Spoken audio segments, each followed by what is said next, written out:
Some stories remain hidden in the shadows, their truths obscured by time, fear, or something darker still. What if the mysteries that shaped our past aren't as far behind us as we think? Ancient secrets, unsolved disappearances, cryptic messages. What if these are more than just fragments of forgotten history? What if they are warning signs, clues to a much larger, unspoken reality? Tonight, we embark on a journey into the darkest corners of human history. The secrets we uncover may change everything you thought you knew. So sit back, brace yourself, and let's dive into 3 hours of the darkest mysteries in history. The year 536 AD is etched in history as one of the most unusual and unsettling periods in the ancient world. The sun, which had always been a symbol of life and warmth, disappeared behind a veil of darkness. For over a year, the skies were veiled in an eerie, persistent gloom, daylight failing to penetrate the thick, opaque cloud. People in cities across the Eastern Roman Empire, in what we now call Palestine, Rome, and beyond, were left to wonder if this was an omen, a punishment, or something more cosmic in nature. The darkness was not the result of a solar eclipse, which typically lasts only hours. This was a strange and prolonged event, lasting for months, plunging entire regions into an unearthly twilight. Historical texts from Byzantine historians, such as Procopius, describe the sun as dimmed and lacking its usual brilliance, casting a pall over the world. It wasn't just the absence of light. Temperatures plummeted. A cold spell set in across much of the northern hemisphere, leading to crop failures, famine, and widespread suffering. The climate shifted. The most immediate and accepted explanation for this phenomenon was a volcanic eruption. In 536 AD, a massive eruption, likely from a volcano in what is now Iceland or the nearby regions, spewed vast amounts of ash and aerosols into the atmosphere, blocking sunlight. Modern science confirms that volcanic activity can disrupt the Earth's climate, but the scale of this event remains a mystery. Some have even speculated that this eruption was no ordinary volcanic event, but perhaps the most significant of the last 2 millennia. Its effects rippled across the globe, as recorded in the annals of history. In the Middle East, the darkness was so profound that it was said to have lasted for more than a year, and the aftermath left civilizations struggling to survive. However, not all explanations are so clear-cut. While the eruption theory is widely accepted, there are fringe ideas that continue to stir debate. Could this dark sun event have been more than just a natural disaster? Some scholars, blending history with a touch of speculative theory, suggest that ancient civilizations may have encountered something far more complex. Perhaps, they wonder, the darkness was a sign of divine intervention, a warning of some kind. Was it, as some medieval interpretations suggested, the end of days in their religious context? And what of the impact on the people who lived through it? The survivors wrote of their fear, their prayers, and their struggle to comprehend the forces at play. Did they believe it was the wrath of an unseen force? Or did they merely understand it as an extraordinary, albeit natural occurrence? Procopius mentioned how the people of Byzantium saw this darkening as a punishment for their sins, though this was merely one interpretation among many. Yet, the question remains, why did the darkness persist for so long?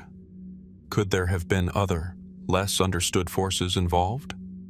Theories range from astronomical events, perhaps some alignment of celestial bodies causing a rare atmospheric disturbance, to more mystifying suggestions of cosmic anomalies.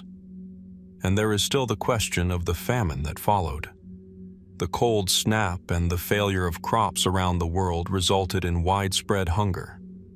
Some historians claim this marked the beginning of the global cooling that would span the next several centuries, contributing to a slower, colder world. The dark sun wasn't just a moment of strange lightlessness. but a catalyst for a cascade of catastrophic events that rippled across cultures and empires. What happened in 536 AD was a phenomenon that defies easy explanation. Was it merely a volcanic eruption, or were there other, unrecognized forces at work? Was it a natural disaster, or could it have been something far more profound, a harbinger of changes that humanity was not yet prepared to understand? The answers, it seems, remain just beyond our grasp. The mystery of the Dark Sun event continues to haunt those who seek to understand what really occurred during that brief but impactful moment in history. Could this ancient darkness still hold secrets we are yet to uncover? Only time will tell. As the sun set over the ancient city of Carthage in North Africa, the streets, usually alive with merchants and travelers, were eerily quiet. The hum of daily life had been silenced, replaced by the muffled steps of those still able to walk and the distant wail of mourning. For years, the plague of Cyprian ravaged the Roman Empire, sweeping through its cities and villages, leaving destruction in its wake. From Palestine to the heart of the empire in Rome, the disease seemed to strike with an unstoppable force, devastating entire communities in mere days. Between 250 and 270 AD, an unknown plague tore through the empire, its origin shrouded in mystery. The historian and bishop, Cyprian, who lent his name to the epidemic, was among the first to document its horrors, describing symptoms that ranged from intense fever and vomiting to excruciating abdominal pain. The afflicted were marked by dark, painful sores that would spread quickly across their bodies, often leading to death within a matter of days. The disease was not selective. It ravaged young and old alike, striking with such ferocity that the very foundations of Roman society seemed to buckle under its weight. What makes the plague of Cyprian even more enigmatic is not only the intensity of its spread, but also the complete lack of understanding about its cause. Unlike the later, better documented pandemics like the Black Death, the true origins of the plague of Cyprian remain a mystery. It arrived suddenly, seemed to spread exponentially, and vanished just as inexplicably. The sources that do exist offer little clarity. Was it the result of a novel pathogen, perhaps a virus or a strain of bacteria that had never been encountered before? Or was there something more to this devastating event that we are yet to comprehend? Cyprian's account, though invaluable, is maddeningly vague. He wrote about the suffering, the fear, and the chaotic breakdown of society, but he never identified the exact nature of the disease. His descriptions of the symptoms match those of various modern diseases, from hemorrhagic fevers to a form of smallpox, yet no one explanation fits all the signs perfectly. Historians have suggested a number of theories. Some argue that the plague could have been the result of a viral infection, possibly a form of smallpox or even Ebola. Others speculate that it might have been caused by a mutation of malaria, whose effects were exacerbated by the overcrowded and unsanitary conditions of Roman urban life. What is known is that the plague left a profound mark on Roman society. In its wake, the empire faced severe manpower shortages, with both the military and the workforce being decimated by the disease. Food production was disrupted, and the government was unable to respond effectively. Cyprian himself, in his writings, speaks of the immense psychological toll the plague took on the people, leaving entire regions paralyzed with fear and dread. But what if the cause of this plague was something even more elusive, something not fully understood or even recognized by the ancient world? Some scholars suggest that the disease could have been an entirely new pathogen, one for which the Romans had no immunity. The plague may have spread along the Roman trade routes, carried by traders, soldiers, and pilgrims moving between cities. The empire's vast network of roads and sea routes created a perfect breeding ground for infectious diseases, allowing them to spread at a speed and scale that had never been seen before. But there are still those who question the scientific explanations. Could this disease have been more than just a viral outbreak? Some theories, albeit fringe, suggest that the plague of Cyprian might have had spiritual or even supernatural causes. The rise of Christianity during this period could have led some to interpret the plague as divine punishment or a trial sent by God.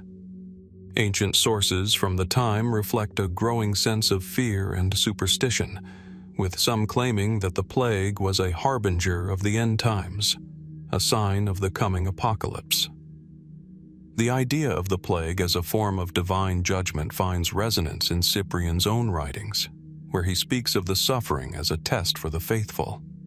He portrays the plague not just as a physical affliction, but as a moral and spiritual challenge, an opportunity for Christians to prove their faith through acts of charity and compassion.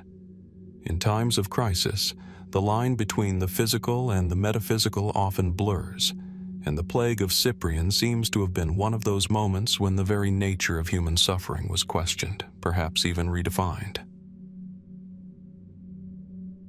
Could it be that the mysterious plague was not just a natural phenomenon but a turning point in the development of early Christianity?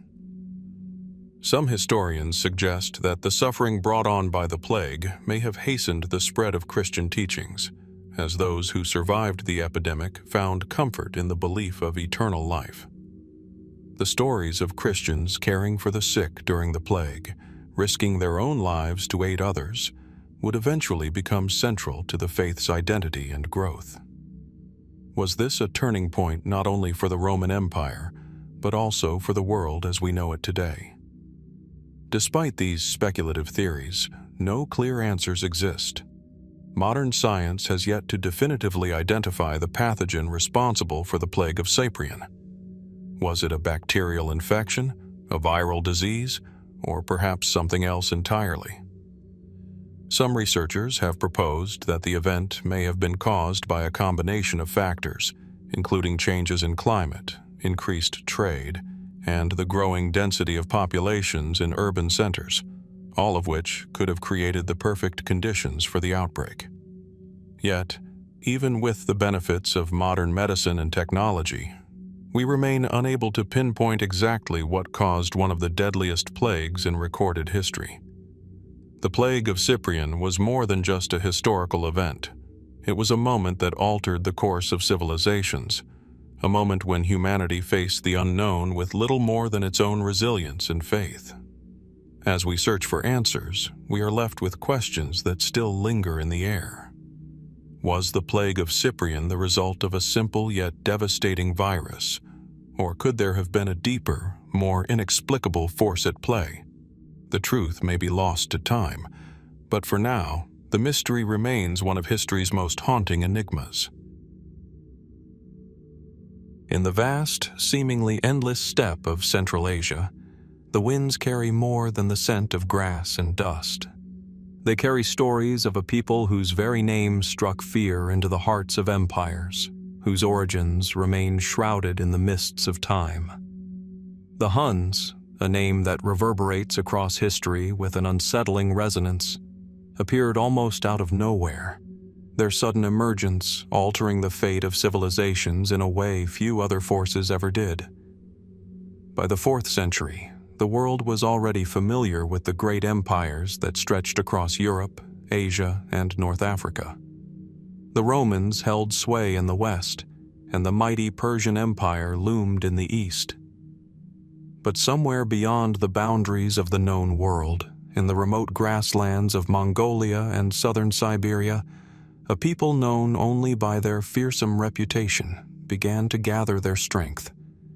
These were the Huns, nomadic, brutal, and most remarkably, enigmatic. No one knew exactly where they came from or what drove them.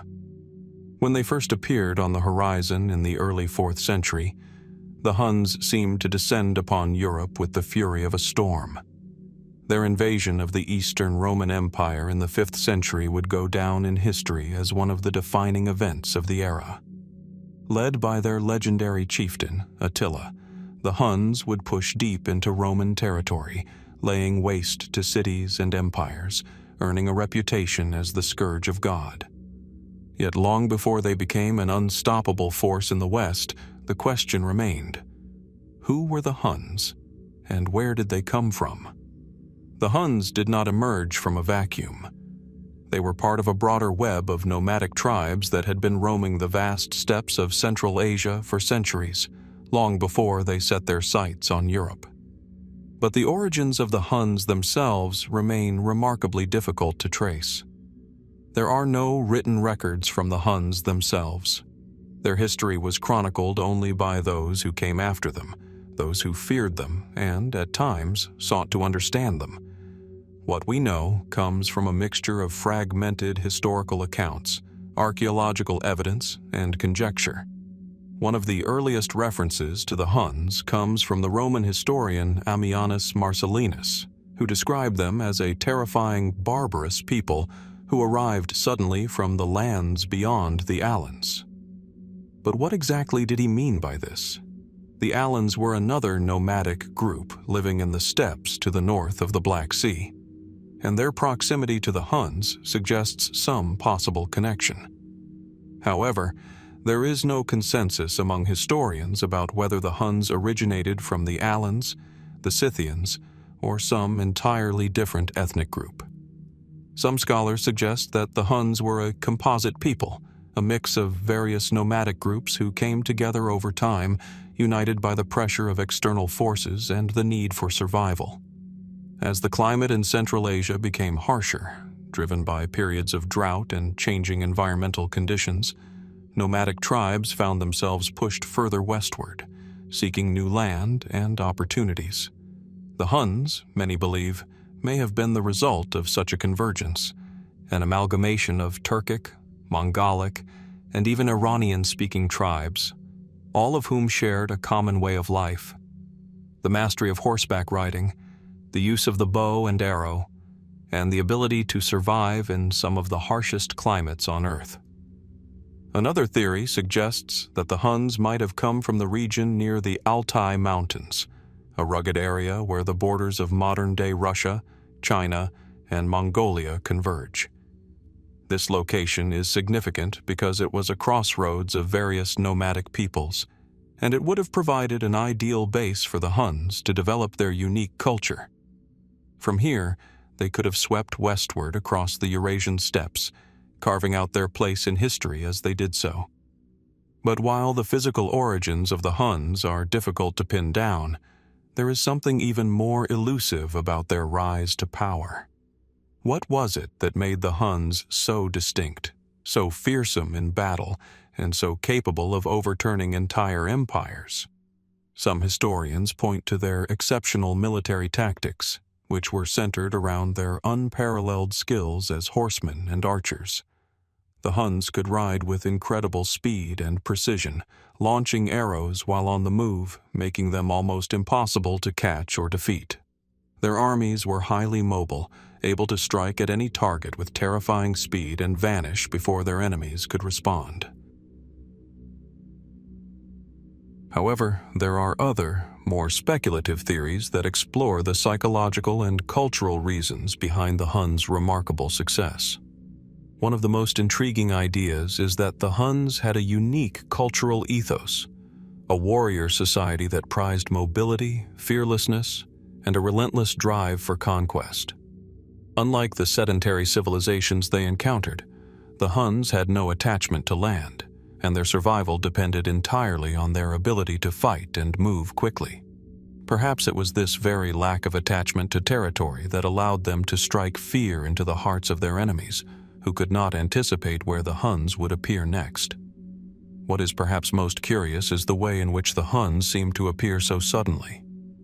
Unlike other peoples, whose migrations were often gradual and well documented, the Huns seemed to arrive as if out of nowhere. One day, the empire of the Scythians and other Central Asian tribes dominated the steppes, and the next, the Huns emerged, sweeping across the land with a momentum that left little room for opposition. Were the Huns simply waiting for the right moment, biding their time until they had the strength to strike? Or was their sudden rise to power the result of some unexpected event? An environmental catastrophe, a military innovation, or the sudden leadership of a figure like Attila? Could it have been that the Huns, like many other nomadic groups, were reacting to pressures outside their control, climate shifts, the collapse of neighboring empires, or even the emergence of new trade routes that opened up opportunities for raiding and conquest? Or was there something else at play, something more mysterious, that propelled them forward into the heart of the Roman Empire? What remains undeniable is the legacy of the Huns, whose violent expansion forever altered the course of history.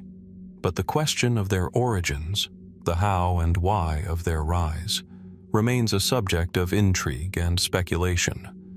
The Huns were not merely invaders.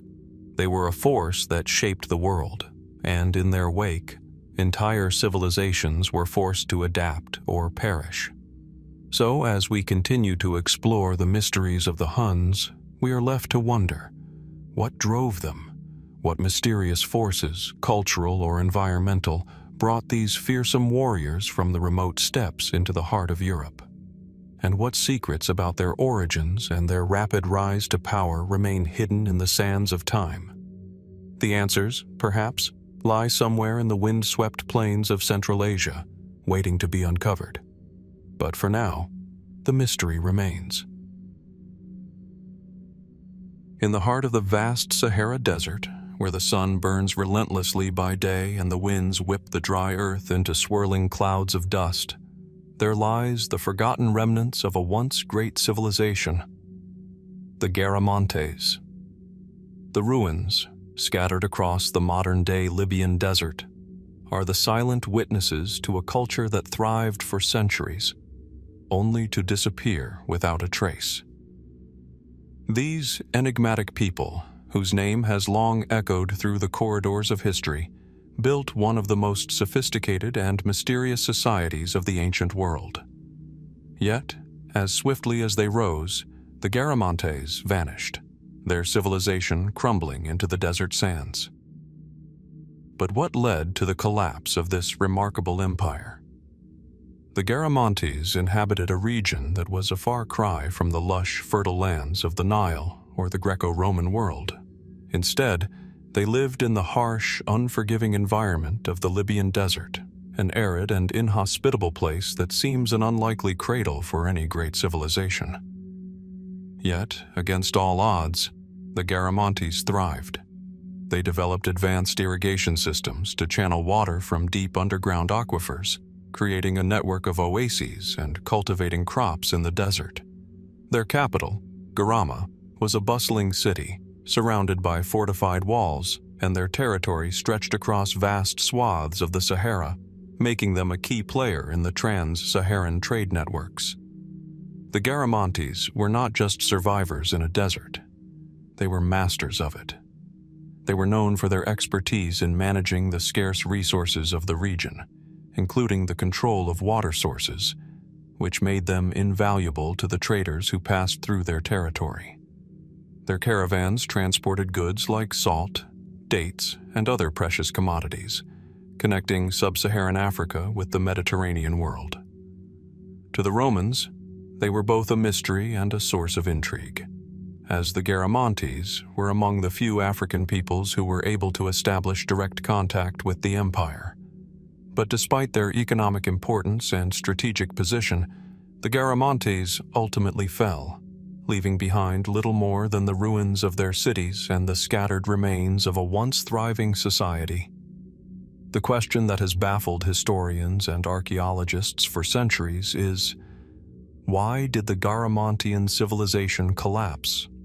Was it the result of natural disasters, internal strife, or external pressures? The historical record is scant, and much of what we know about the Garamantes comes from the writings of outsiders, primarily the Romans, who were fascinated by their mysterious ways but did not fully understand their culture. As a result, the reasons behind the decline of the Garamantian civilization are shrouded in uncertainty, and the answers are not easily found. One of the most commonly proposed theories is that the collapse was triggered by environmental factors. The Sahara, as we know it today, is a desert, but it wasn't always this way. Thousands of years ago, the region was much wetter, with lush grasslands and abundant water sources. This climate change, brought on by natural shifts in the Earth's orbit and axial tilt, gradually turned the once fertile area into a desert. The Garamantes, who had relied heavily on their irrigation systems, may have found themselves increasingly unable to sustain their population as water sources dried up and the desert encroached further. Some archaeologists believe that the Garamantes were forced to abandon their once thriving cities as their access to water became more limited, leading to the slow disintegration of their society. However, there is another, perhaps more speculative theory that suggests the Garamantes may have been victims of climate change, yet in a way that we don't fully understand. Could the desert have been transformed into a hostile environment by some kind of sudden, catastrophic event? Could a series of volcanic eruptions, droughts, or changes in the Earth's climate have pushed the Garamantes to the brink of collapse? Or might there have been other, unknown environmental factors at play, perhaps even geological phenomena that left the Garamantes vulnerable to destruction? Some experts have proposed that the changes to the region were not gradual, but involved more rapid fluctuations in the climate, leading to periods of extreme heat or drastic shifts in the availability of water. If this theory is correct, the Garamantes may have faced an environmental collapse that no one, including their advanced civilization, could have predicted or survived. Yet, it is not only the environment that may have contributed to the Garamantes' fall. Another theory points to external pressures, particularly from invading forces. By the 5th century, the Roman Empire was in decline, and the Sahara became a battleground for various nomadic tribes and rival powers. The Garamantes, who had once been able to maintain their independence and control their territory, may have been unable to withstand the pressure from outside invaders. One group in particular, the Berber tribes from the north, were known to have clashed with the Garamantes over land and resources. The increasing influx of external forces into the region could have weakened the Garamantes' hold on their territory, eventually leading to their collapse. But was it only external forces that contributed to their downfall? Internal strife and political instability could have also played a role in the Garamantes' eventual demise. As with many ancient civilizations, power struggles and disputes over leadership could have torn the society apart from within. There is little concrete evidence to suggest this, but it is a possibility that cannot be ruled out. Did the Garamantes, once a unified people, fracture under the pressure of the harsh environment, external threats, and perhaps even their own ambitions? The mystery deepens when we consider the eventual disappearance of the Garamantes. Unlike many other civilizations, which left behind clear records of their decline, the Garamantes left no such documents. They simply faded away, leaving behind only the silent ruins of their cities and a few scattered artifacts. Some historians have suggested that the Garamantes may have assimilated into other cultures, merging with the Berber tribes or other North African peoples. But if this is the case, why did they leave so little behind? Why are there no records of their migration, no stories or written accounts of their disappearance? Did they vanish in a single generation? Or was it a slow, gradual fading of a once great civilization? The final question that lingers is whether the collapse of the Garamantes was a result of forces that we still do not fully understand. Was it an environmental disaster that pushed them to the brink? Did outside invaders play a significant role? Or was it something more, something perhaps beyond our current knowledge, that led to the sudden disappearance of this advanced desert society? As the winds continue to sweep across the barren deserts of Libya, the ruins of the Garamantes remain silent witnesses to a civilization that once flourished and then, for reasons unknown, vanished into the sands of time. While we may never fully understand the complexities of their decline, the mystery of the Garamantes continues to haunt us. Perhaps there is something still hidden beneath the shifting sands, waiting to reveal the answers that have eluded us for centuries.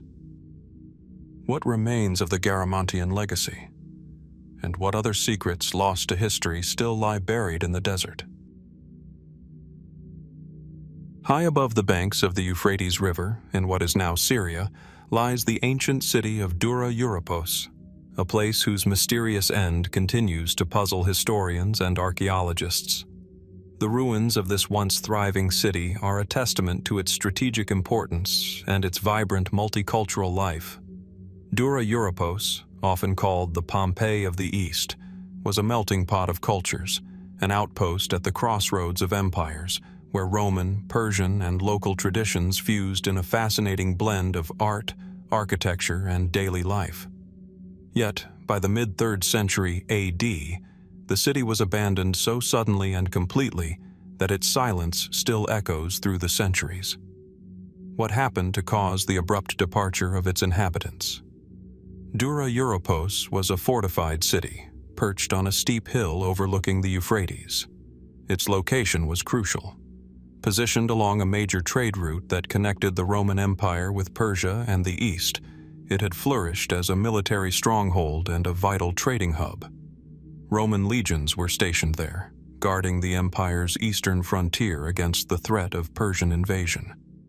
The city was a bustling center of commerce, culture, and military activity, its walls lined with inscriptions in multiple languages, its streets filled with markets, houses, temples, and baths. Yet despite its apparent prosperity, something unimaginable happened. By the middle of the 3rd century, the city was abandoned.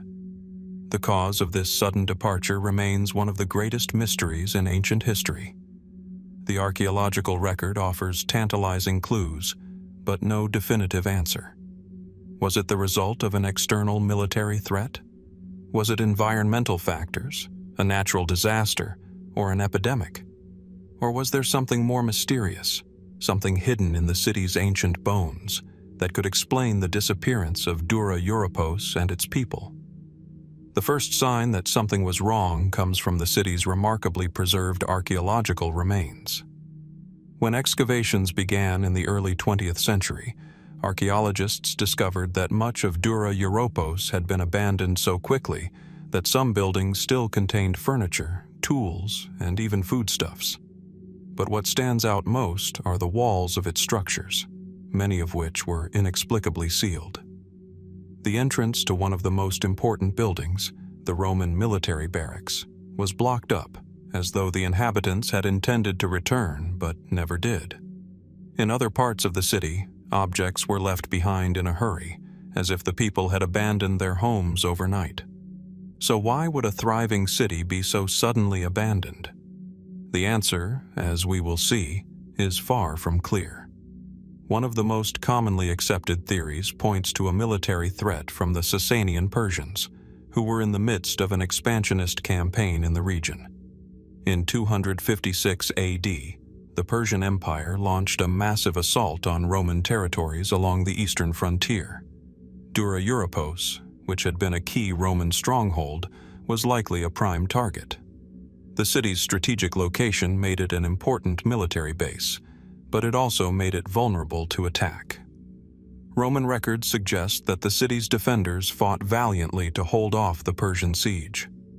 Archaeological evidence supports this, with the discovery of a large number of Roman military artifacts and weapons, as well as evidence of intense combat along the city's walls.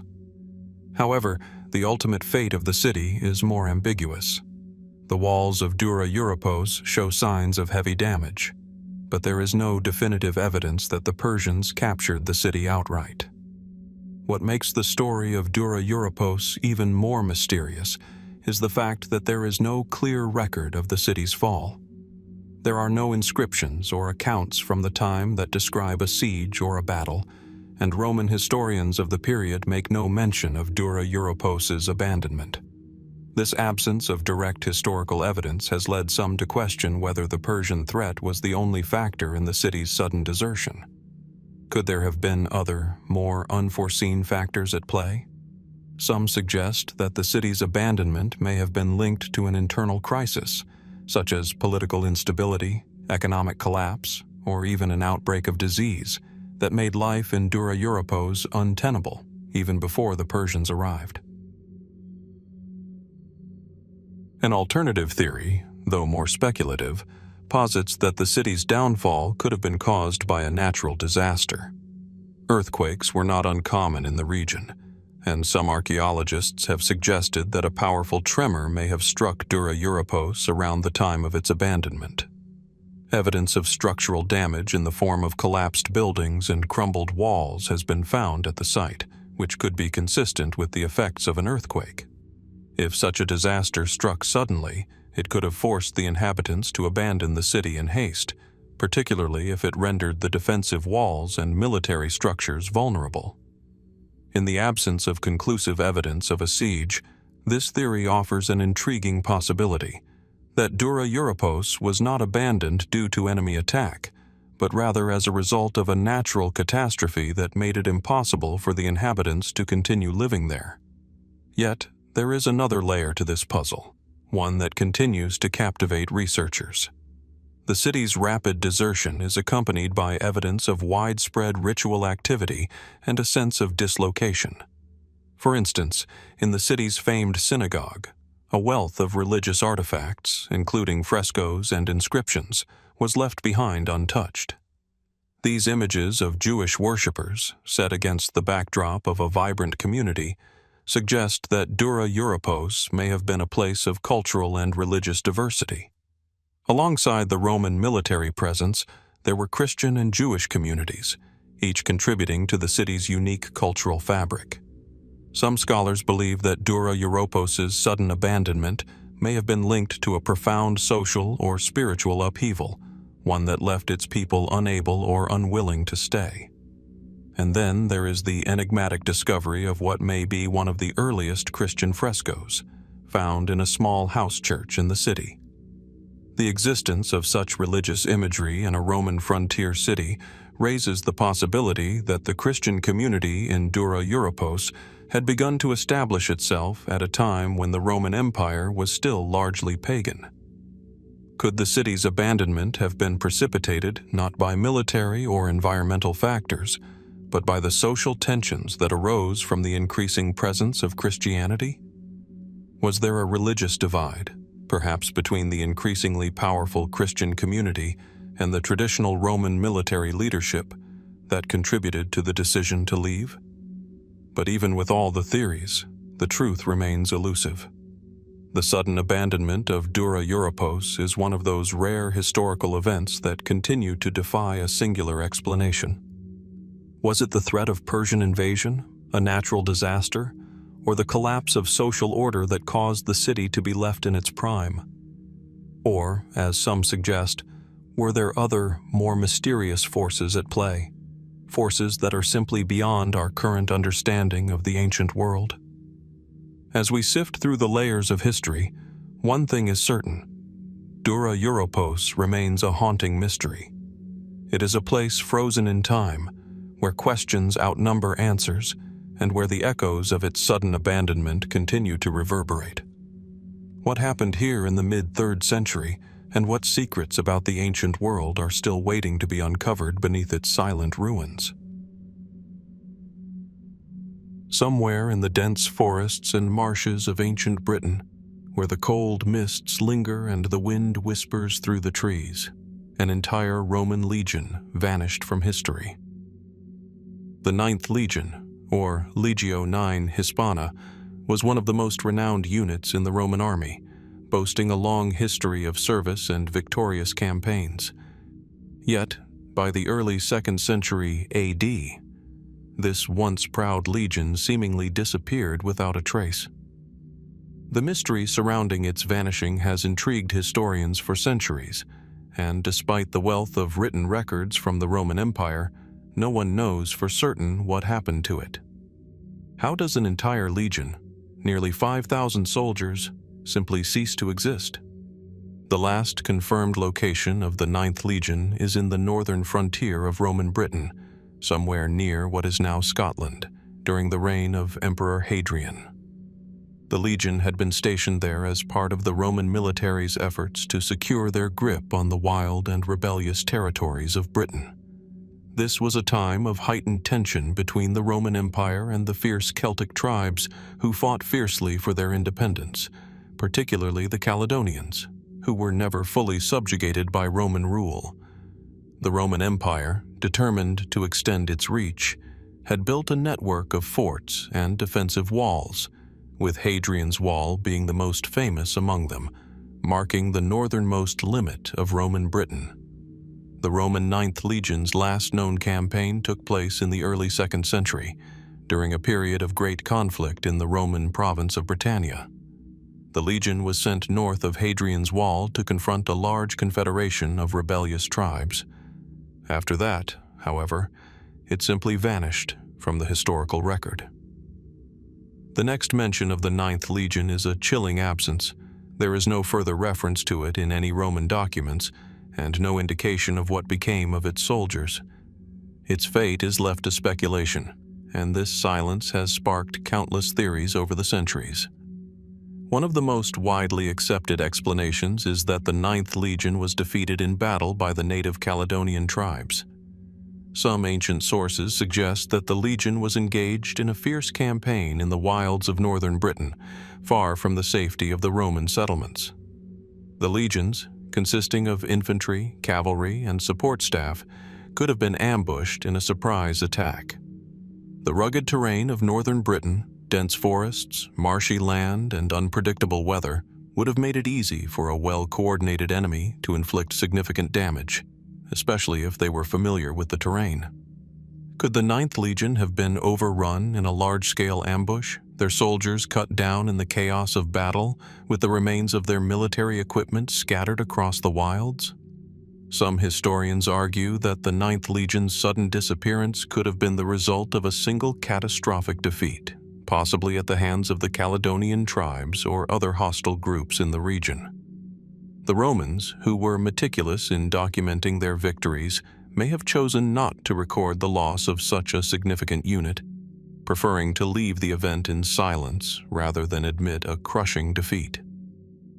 This theory posits that the legion's disappearance was a tragic, though perhaps unsurprising, result of their overextension and underestimating the strength of the local resistance. However, there are several complications with this theory. Roman legions, especially one as seasoned as the 9th, were formidable fighting forces.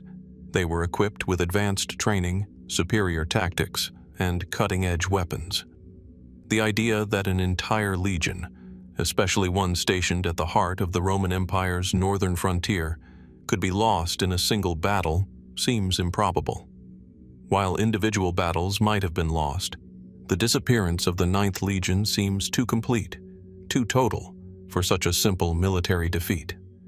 Another theory, proposed by some scholars, suggests that the 9th Legion was moved to another region entirely. This theory hinges on the idea that the legion was simply reassigned to another front, possibly in Gaul, and the records of its movements were lost or destroyed. Roman armies were constantly in flux, with legions frequently being transferred from one campaign to another. However, there is no concrete evidence to suggest that the 9th Legion was ever moved away from Britain, and later records do not show any indication that they were reassigned elsewhere. The lack of documentation about such an important move remains a curious gap in the historical record. More speculative theories delve into darker, more mysterious territory. Some historians and enthusiasts have suggested that the 9th Legion was the victim of a supernatural force or curse. The idea of cursed legions or divine retribution was not foreign to the Romans, who often attributed military defeats to the anger of the gods. Could it be that some ancient rite, an omen of doom, led to the 9th Legion's sudden downfall? While this theory remains largely speculative and unsupported by evidence, it does add an element of the uncanny to the mystery. Yet another theory, favored by some fringe historians, suggests that the disappearance of the Ninth Legion was the result of internal rebellion or mutiny. The Roman army was a powerful and rigid institution, but it was not immune to dissatisfaction or discontent. Could it be that the Ninth Legion, frustrated with their assignments or mistreated by their commanders, turned against their officers or the Roman government itself? This theory posits that the legion may have deserted their posts, perhaps aligning with local tribes or simply disappearing into the wilderness. However, there is little concrete evidence of such a mutiny, and the Roman military was known for its strict discipline and loyalty, making this theory seem unlikely. One of the more fascinating and controversial theories is the suggestion that the Ninth Legion was completely wiped out in a violent and catastrophic event, possibly even resulting in their annihilation at the hands of the Caledonian tribes. The idea of an entire legion being lost to history, with no survivors to carry word of their fate, is unsettling but not entirely impossible. The destruction of a powerful military force could have been so complete that the Romans themselves preferred to erase all mention of the event from their official records, instead opting to write it off as an embarrassing chapter in their military history. The mystery only deepens when we consider the lack of archaeological evidence for such a large-scale defeat. Despite numerous digs in the region where the Ninth Legion was last stationed, no clear trace of a battle has ever been uncovered. No mass graves, no remains of soldiers, no artifacts confirming the demise of the Legion in a spectacular military disaster.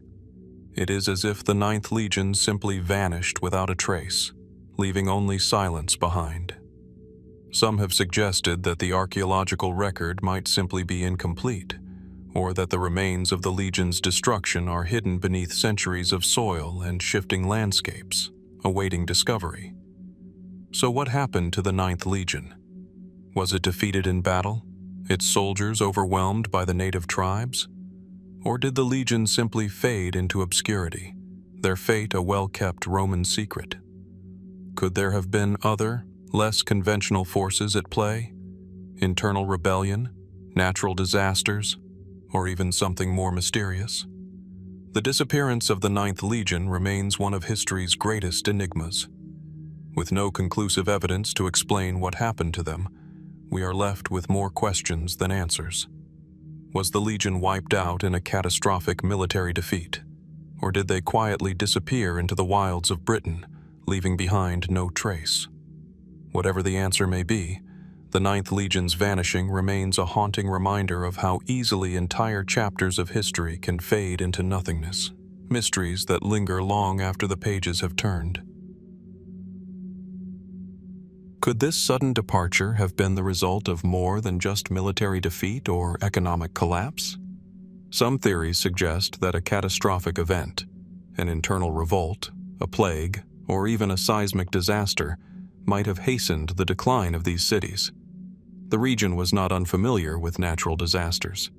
The early 5th century coincided with some periods of heightened seismic activity in the Mediterranean and nearby regions, and some scholars suggest that earthquakes or other geological events could have shaken the confidence of the Roman settlers. But, like many theories surrounding this mystery, no definitive evidence supports the idea of a natural disaster. The lack of clear physical damage from such events in the archaeological record makes it difficult to conclude that a singular, catastrophic force was responsible for the rapid disintegration of urban life. Another possibility, more speculative but still intriguing, is the theory of a social and cultural shift. The decline of Roman Britain was not just the result of a power vacuum. It may have also been a response to the changing social order in the wake of Roman departure. As the Roman Empire's hold weakened, local British communities may have chosen to return to more familiar, pre-Roman ways of life. Roman urban culture, with its wealth, political hierarchy, and reliance on imperial order, could have begun to feel less appealing in the absence of Roman protection. Could the people of Roman Britain have deliberately chosen to abandon their cities in favor of rural, agrarian lifestyles? Could this be the beginning of the process that would later be described as the Dark Ages? This theory gains some traction when we consider the socio-political context of the 5th century. The Roman Empire had been in decline for decades, and the stability that had once been provided by centralized imperial power was no longer available. New powers were emerging in Britain, and with the Saxon invasions beginning to take shape, many Romanized Britons may have sought refuge in more isolated rural communities, where they could maintain control over their immediate surroundings without the pressure of the crumbling Roman systems. This shift in social structure might explain why some towns fell into rapid decline, even as others, more isolated, continued to function in a smaller, more localized form. Yet, there is another layer of mystery, one that touches on the more metaphysical or intangible side of history. Was the disappearance of Roman Britain's urban life, in some ways, an inevitable consequence of a larger cultural shift? Perhaps the very idea of a Romanized society in Britain had reached its natural end. The presence of Roman Britain was an anomaly, a culture that was neither fully Roman nor fully native.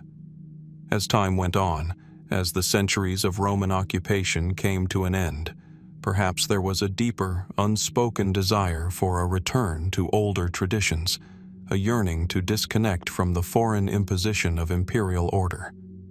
Whatever the cause, the disappearance of urban life in Roman Britain remains one of the most puzzling aspects of post-Roman history. Was it simply a slow and steady collapse, an inevitable result of military withdrawal and economic failure? Or was there something more, a sudden and unexplained event that forced the abandonment of these once thriving cities, an event that we have yet to fully uncover? As we peer into the shadows of history, the cities of Roman Britain stand as silent witnesses to a lost world. Could the answers to their mysterious disappearance still lie buried beneath the soil, waiting to be discovered? Or are they forever lost to time, leaving us to wonder what might have been? In the rolling hills of what was once Roman Britain, where ancient roads stretch through mist-covered valleys and the quiet ruins of once thriving cities lie buried beneath overgrown grass, an unsettling mystery lingers. It is a mystery of sudden abandonment, of bustling urban life vanishing almost overnight. By the early 5th century, the Roman Empire's control over its farthest provinces was beginning to fray. The legions had departed, the centralized power of Rome weakened, and what was once an empire of order and sophistication slipped quietly into a shadowy void. The question that has haunted historians for centuries is, what happened to the urban life that had flourished in Roman Britain? Why did the cities, once centers of Roman culture, commerce, and military strength, fall into decay and disrepair? It is not difficult to imagine the vibrant scenes that once filled these cities: stone-paved streets lined with bustling markets, bathhouses filled with the steam of the wealthy, grand villas where Roman citizens and their families would gather. The urbanization of Roman Britain was, at its peak, a testament to the might and influence of Rome itself. Cities like Londinium, modern-day London, Verulamium, St. Albans, and Camulodunum, Colchester, were major urban centers, each one intricately linked to the Roman world through trade, governance, and military presence. Yet, by the early 5th century, a strange and abrupt decline set in. The once flourishing cities fell silent, their streets empty and their buildings left to crumble into ruin. The decline of Roman Britain's urban life is often linked to the larger collapse of the Western Roman Empire, but the exact timing and nature of that collapse remain shrouded in mystery. By the early 5th century, Rome was under siege from multiple fronts: barbarian invasions from the north, internal political instability, and economic decline. Britain, once firmly controlled by Roman legions, had grown increasingly vulnerable to these pressures. In 410 AD, the Roman Emperor Honorius famously issued an edict instructing the Britons to look to their own defenses. This marked the official withdrawal of Roman military presence from Britain. But the question remains: did Roman Britain's urban life fade away slowly over time, or was there a more sudden and inexplicable collapse? The standard explanation for the disappearance of urban life in Roman Britain focuses on the withdrawal of Roman forces. With the Roman army gone, cities became vulnerable to raids from Saxons, Picts, and other barbarian tribes. The infrastructure that had once supported urban living, roads, trade networks, and military protection, disintegrated. Without the Roman legions to safeguard the province, the cities fell into disarray. Yet this theory only partially explains the rapid decline of urban life. After all, many of these cities had been well established for centuries before the legions withdrew. Why did they not continue, albeit in a diminished form? Why, in some cases, did they fall into near-complete abandonment?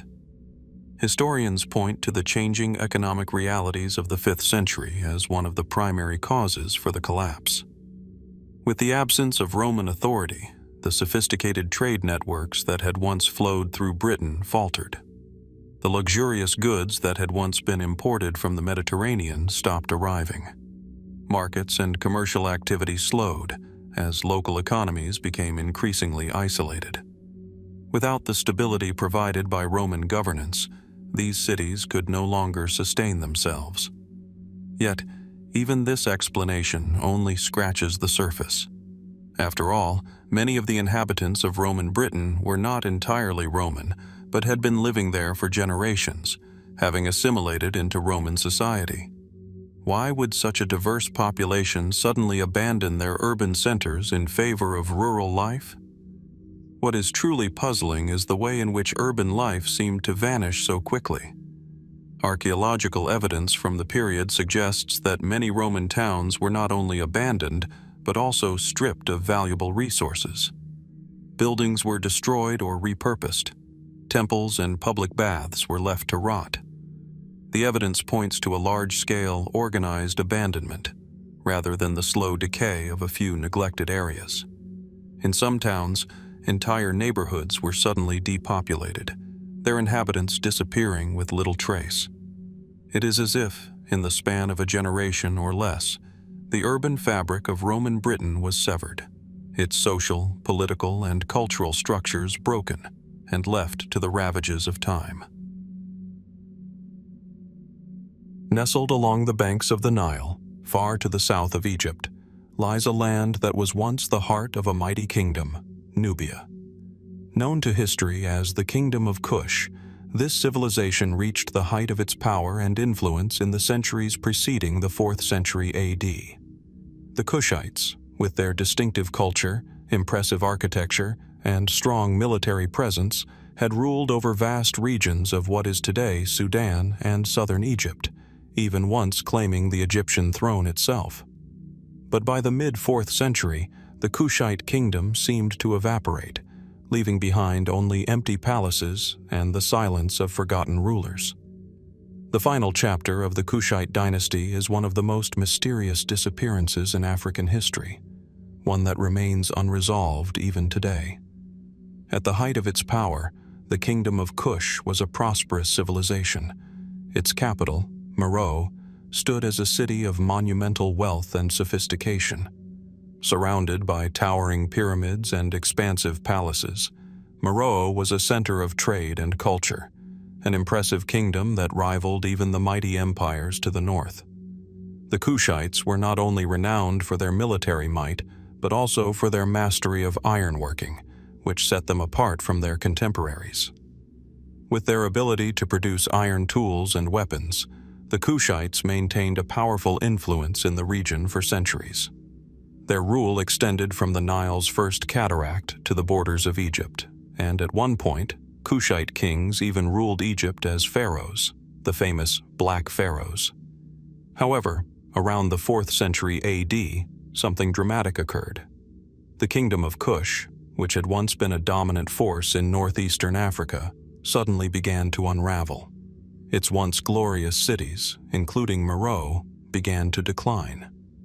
The Kushite kings, whose names had once been inscribed on monuments across the land, seemed to disappear from the historical record.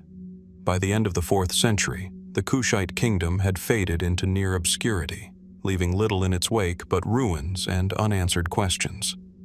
The disappearance of the final rulers of the Kushite kingdom is a puzzle that has captivated historians and archaeologists for centuries. The question remains: what happened to the rulers who once dominated this ancient empire? Did they fall victim to external enemies?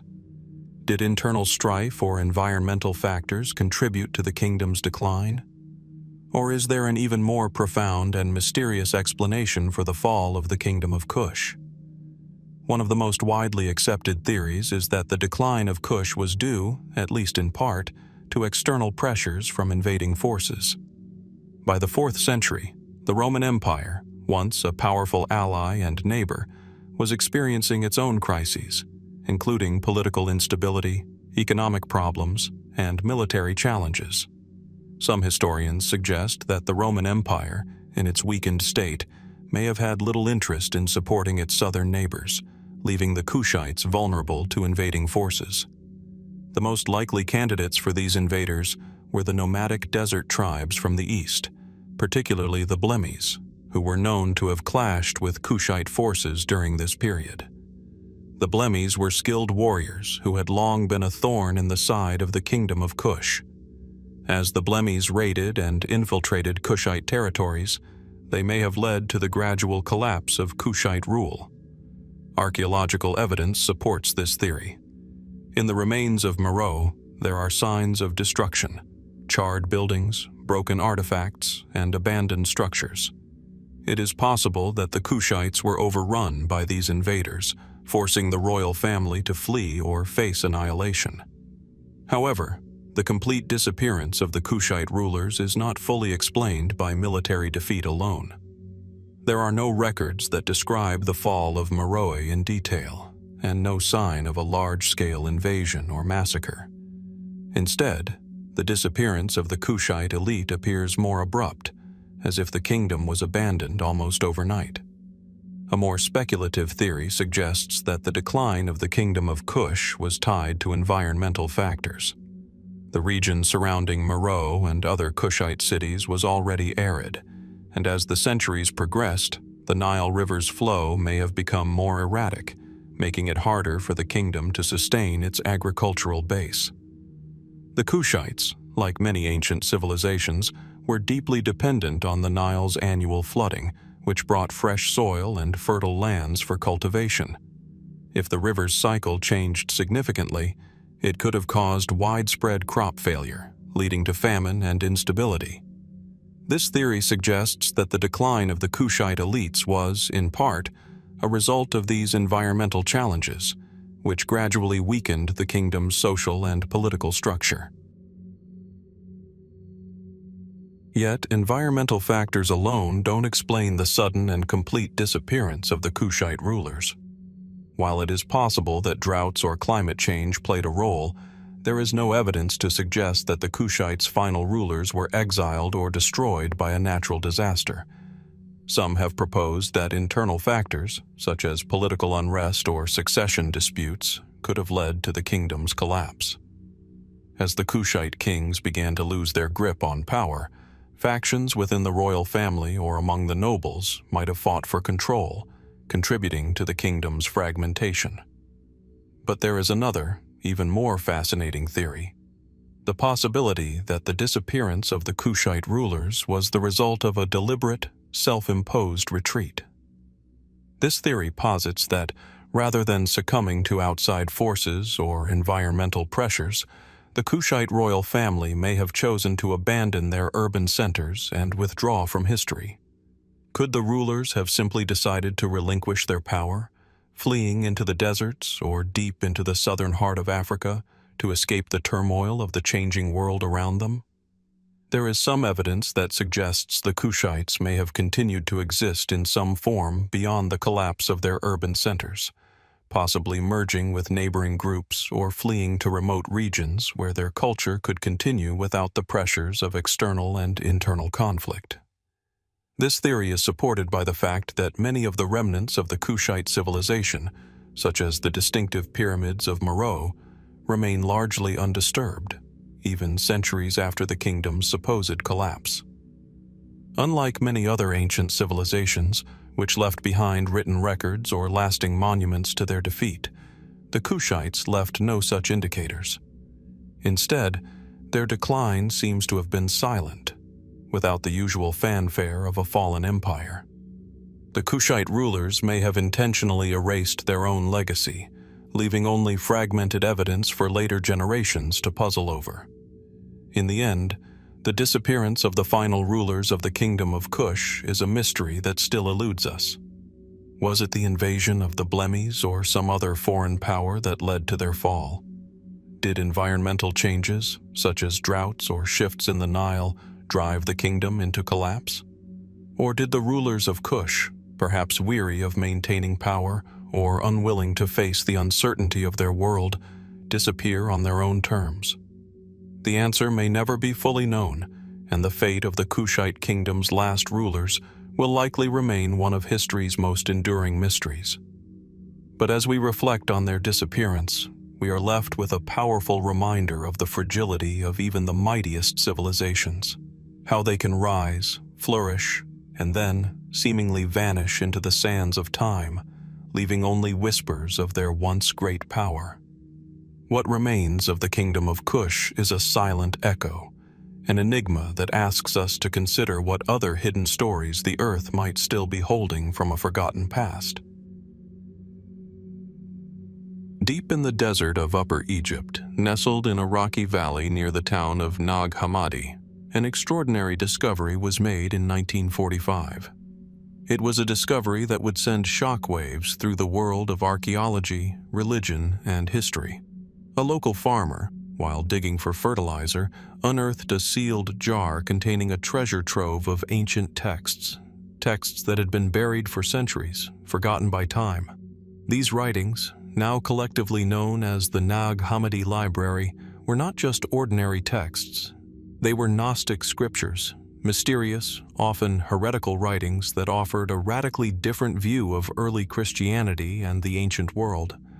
But how did these ancient manuscripts, some written in Greek and others in Coptic, come to be buried in this remote desert location? And what does the burial of the Nag Hammadi Library tell us about the world of the 4th century? The Nag Hammadi Library consists of 13 leather-bound codices containing more than 50 texts. These include gospels, teachings, and philosophical treatises, many of which were written by early Christian Gnostic groups whose beliefs and practices were condemned as heretical by the mainstream church. Among the most famous of these texts are the Gospel of Thomas, the Gospel of Philip, and the Apocalypse of Peter. These works, filled with hidden knowledge and radical interpretations of Christian theology, were once thought to have been lost to history, banished by the victors of early theological battles.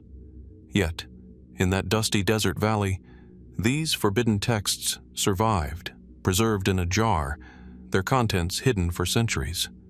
But why? Why would such a collection of Gnostic scriptures, many of which could have been seen as dangerous or subversive to the dominant Christian narrative, be deliberately buried in this remote location? The origins of the Nag Hammadi burial remain one of history's most intriguing mysteries. Was it a deliberate act of preservation, a secret attempt to safeguard knowledge that might otherwise be erased? Or was it the final desperate measure of a group whose beliefs had been outlawed, their community destroyed, and their texts hidden away to prevent their complete annihilation? To understand the mystery of the Nag Hammadi Library's burial, we must first understand the historical context in which these texts were written. The 4th century was a period of great upheaval in the Roman Empire. Christianity was no longer the persecuted minority faith, but was becoming increasingly institutionalized, particularly after Emperor Constantine's conversion to Christianity and the subsequent Edict of Milan in 313 AD, which granted religious tolerance to Christians. In this shifting landscape, the early Christian church began to define orthodoxy, establishing which beliefs would be accepted and which would be cast out as heretical. Among the groups that fell out of favor with the emerging Orthodox Church were the Gnostics.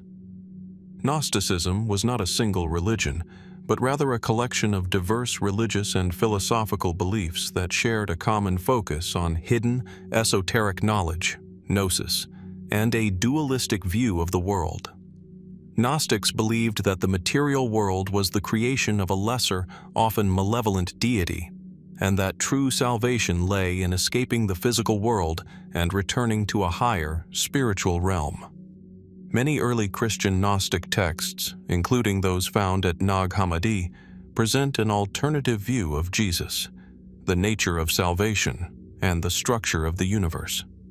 For these reasons, the Gnostics were considered a threat to the growing power of the Church, which sought to present a more unified and orthodox narrative.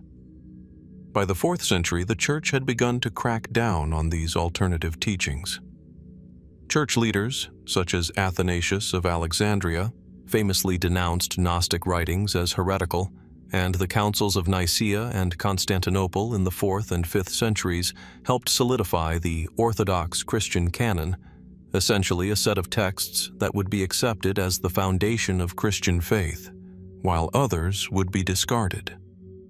During this period, many Gnostic scriptures were systematically destroyed, and followers of these heretical movements were persecuted. The persecution of heretical Christian groups, including the Gnostics, led to a forced silence. But as history has shown time and again, ideas cannot be easily destroyed. For centuries, these forbidden texts survived in the shadows, hidden from the eyes of the Church and the Roman Empire. This brings us back to the question of the Nag Hammadi burial. How did these manuscripts come to be hidden in a jar and buried in the desert? One theory suggests that they were buried by a small group of Gnostics who, in fear of persecution, sought to preserve their knowledge for future generations. At the time of the text's burial, Christianity was becoming more entrenched in the Roman Empire, and the Gnostics' views were increasingly seen as dangerous to the emerging orthodoxy. Could it be that the leaders of a Gnostic sect, realizing that their time was running out, decided to hide their sacred texts, ensuring that their teachings would not be lost forever? Some historians speculate that the burial of the Nag Hammadi texts may have been part of an organized effort to safeguard the scriptures from being burned or destroyed by the authorities. The jar in which the manuscripts were found is thought to have been buried sometime during the 4th century, possibly around the time of the rise of Christian orthodoxy under Emperor Theodosius I. Theodosius, who ruled from 379 to 395 AD, issued edicts that made Nicene Christianity the official religion of the Roman Empire and forbade pagan practices. Under his rule, the persecution of non-Orthodox Christians, including Gnostics, was widespread. Could it be that the texts were buried in a last-ditch effort to protect them from the sweeping religious reforms of the time? But if this was an intentional act of preservation, why were the texts not better hidden? Why were they buried so close to a known settlement? The location of the burial site, near the small town of Nag Hammadi, raises further questions. The area was not completely remote, and it seems unlikely that a group of Gnostics would have buried such an important cache of writings in an area that could easily be discovered. Could it be that the burial was not just about preservation, but about a more profound act of defiance or secrecy? Or perhaps the group that hid the texts never imagined that they would one day be uncovered, buried in the quiet sands of time, waiting for someone to stumble upon them. Some have even speculated that the texts may have been buried not by the Gnostics themselves, but by a later group seeking to distance themselves from the heretical ideas of the past. Perhaps the burial was not a conscious act of preservation, but rather the accidental consequence of a group whose beliefs were rejected and whose manuscripts were simply discarded, forgotten over time. The discovery of the Nag Hammadi library was a dramatic moment in the history of religious scholarship, revealing a treasure trove of texts that had been hidden for over a millennium. But the origins of that burial remain an enigma. Was it a deliberate attempt to protect forbidden knowledge from the hands of the Church, or simply a desperate act of survival in a time of great fear? As we ponder the mystery of the Nag Hammadi library, we are left with an unsettling thought. Could there be other buried texts, other lost libraries, still waiting to be discovered? What other hidden stories from the ancient world might be buried just beneath the surface, waiting for the right moment to emerge? The burial of the Nag Hammadi library, with its tantalizing glimpse into a forgotten past, invites us to consider that there is still much about our history, especially the history of religion, that remains veiled in secrecy. What is still waiting just beyond our reach to be unearthed? In the heart of the ancient Persian plateau, the mighty Sasanian Empire once stood as a beacon of power and culture. Stretching from the heart of modern-day Iran to parts of the Caucasus, the Arabian Peninsula, and even deep into Mesopotamia, the Sasanian dynasty ruled with unmatched authority. Their kings were hailed as the legitimate heirs to the ancient Persian throne, following in the footsteps of the Achaemenid rulers like Cyrus the Great. The Sasanians, with their grand palaces, magnificent fortresses, and a sophisticated bureaucracy, were a civilization at the height of its power. But in the early 7th century, this seemingly invincible empire began to unravel with alarming speed. By 651 AD, the Sasanian Empire, which had dominated the region for more than 400 years, was no more. In just a few short decades, it fell to the Arab forces of the Rashidun Caliphate, marking one of the most sudden and dramatic collapses in world history. How did an empire that had once stood as a rival to the Byzantine Empire and the Roman world fall so swiftly, so decisively, and with such little resistance? The decline of the Sasanian Empire was not a singular event, but rather a confluence of factors that weakened the empire from within and left it vulnerable to external pressures. The last great king of the Sasanians, Khosrow II, initially seemed poised to lead the empire to even greater glory. His reign, 590 to 628 AD, was marked by military expansion, economic prosperity, and cultural achievements. But it was also a time of instability, as internal divisions within the empire began to take their toll. Khosrow II's military campaigns were both ambitious and costly. His wars against the Byzantine Empire, particularly the campaign to avenge his father's death, had initially brought him significant territorial gains. At the height of his success, Khosrow's empire stretched from the Byzantine frontier in the west to the borders of India in the east. However, the very wars that solidified his power also strained the Sasanian economy and military. The empire's resources were drained, and the constant military campaigns took a toll on the empire's infrastructure and morale. The Sasanian Empire, despite its grandeur, was also plagued by internal strife. The imperial court was often a place of intrigue, with royal succession struggles, power struggles between the nobility and military elites, and growing discontent among the lower classes. As the empire expanded, it became increasingly difficult to manage such a vast territory, and the central authority in Ctesiphon, the capital, found it difficult to maintain control over its far-flung provinces. Then, in the early 7th century, something changed. Something that, for all the complexities of the Sasanian decline, is still not fully understood. The empire was struck by an unexpected series of calamities. The devastating defeat at the Battle of Nineveh in 627 AD against the Byzantine Empire, the death of Khosrow II in 628 AD, and the rise of internal rebellions. But it was the rise of the Arab Caliphate that would ultimately seal the fate of the Sasanian Empire. By the time the Arab forces, united under the banner of Islam, arrived in Sasanian territory, the empire was already weakened, fragmented, and reeling from the loss of its most powerful ruler. The Arabs, led by commanders such as Khalid ibn al-Walid, moved swiftly across the desert and into the heart of Sasanian territory. The Sasanian armies, despite their experience and training, were no match for the speed, strategy, and unity of the Islamic forces. One by one, the great cities of the Sasanian Empire, including Ctesiphon itself, fell to the invaders. In 651 AD, the final blow was dealt with the death of the last Sasanian ruler, Yazdegerd III, who was assassinated after a short reign, and the Sasanian Empire officially dissolved.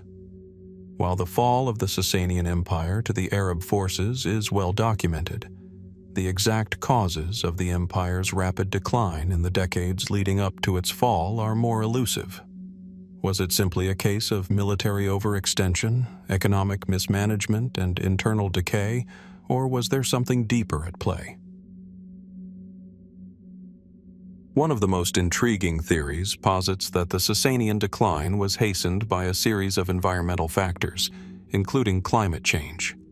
Recent studies suggest that, in the centuries leading up to the empire's fall, the region experienced significant climate fluctuations. The period from the 6th to the early 7th century was marked by a trend of cooling, which led to crop failures, famine, and economic hardship. The agricultural base of the empire, which had long been the foundation of its prosperity, began to erode. The Sasanian economy, already burdened by the cost of wars and the demands of maintaining an extensive military, struggled to cope with these environmental stresses.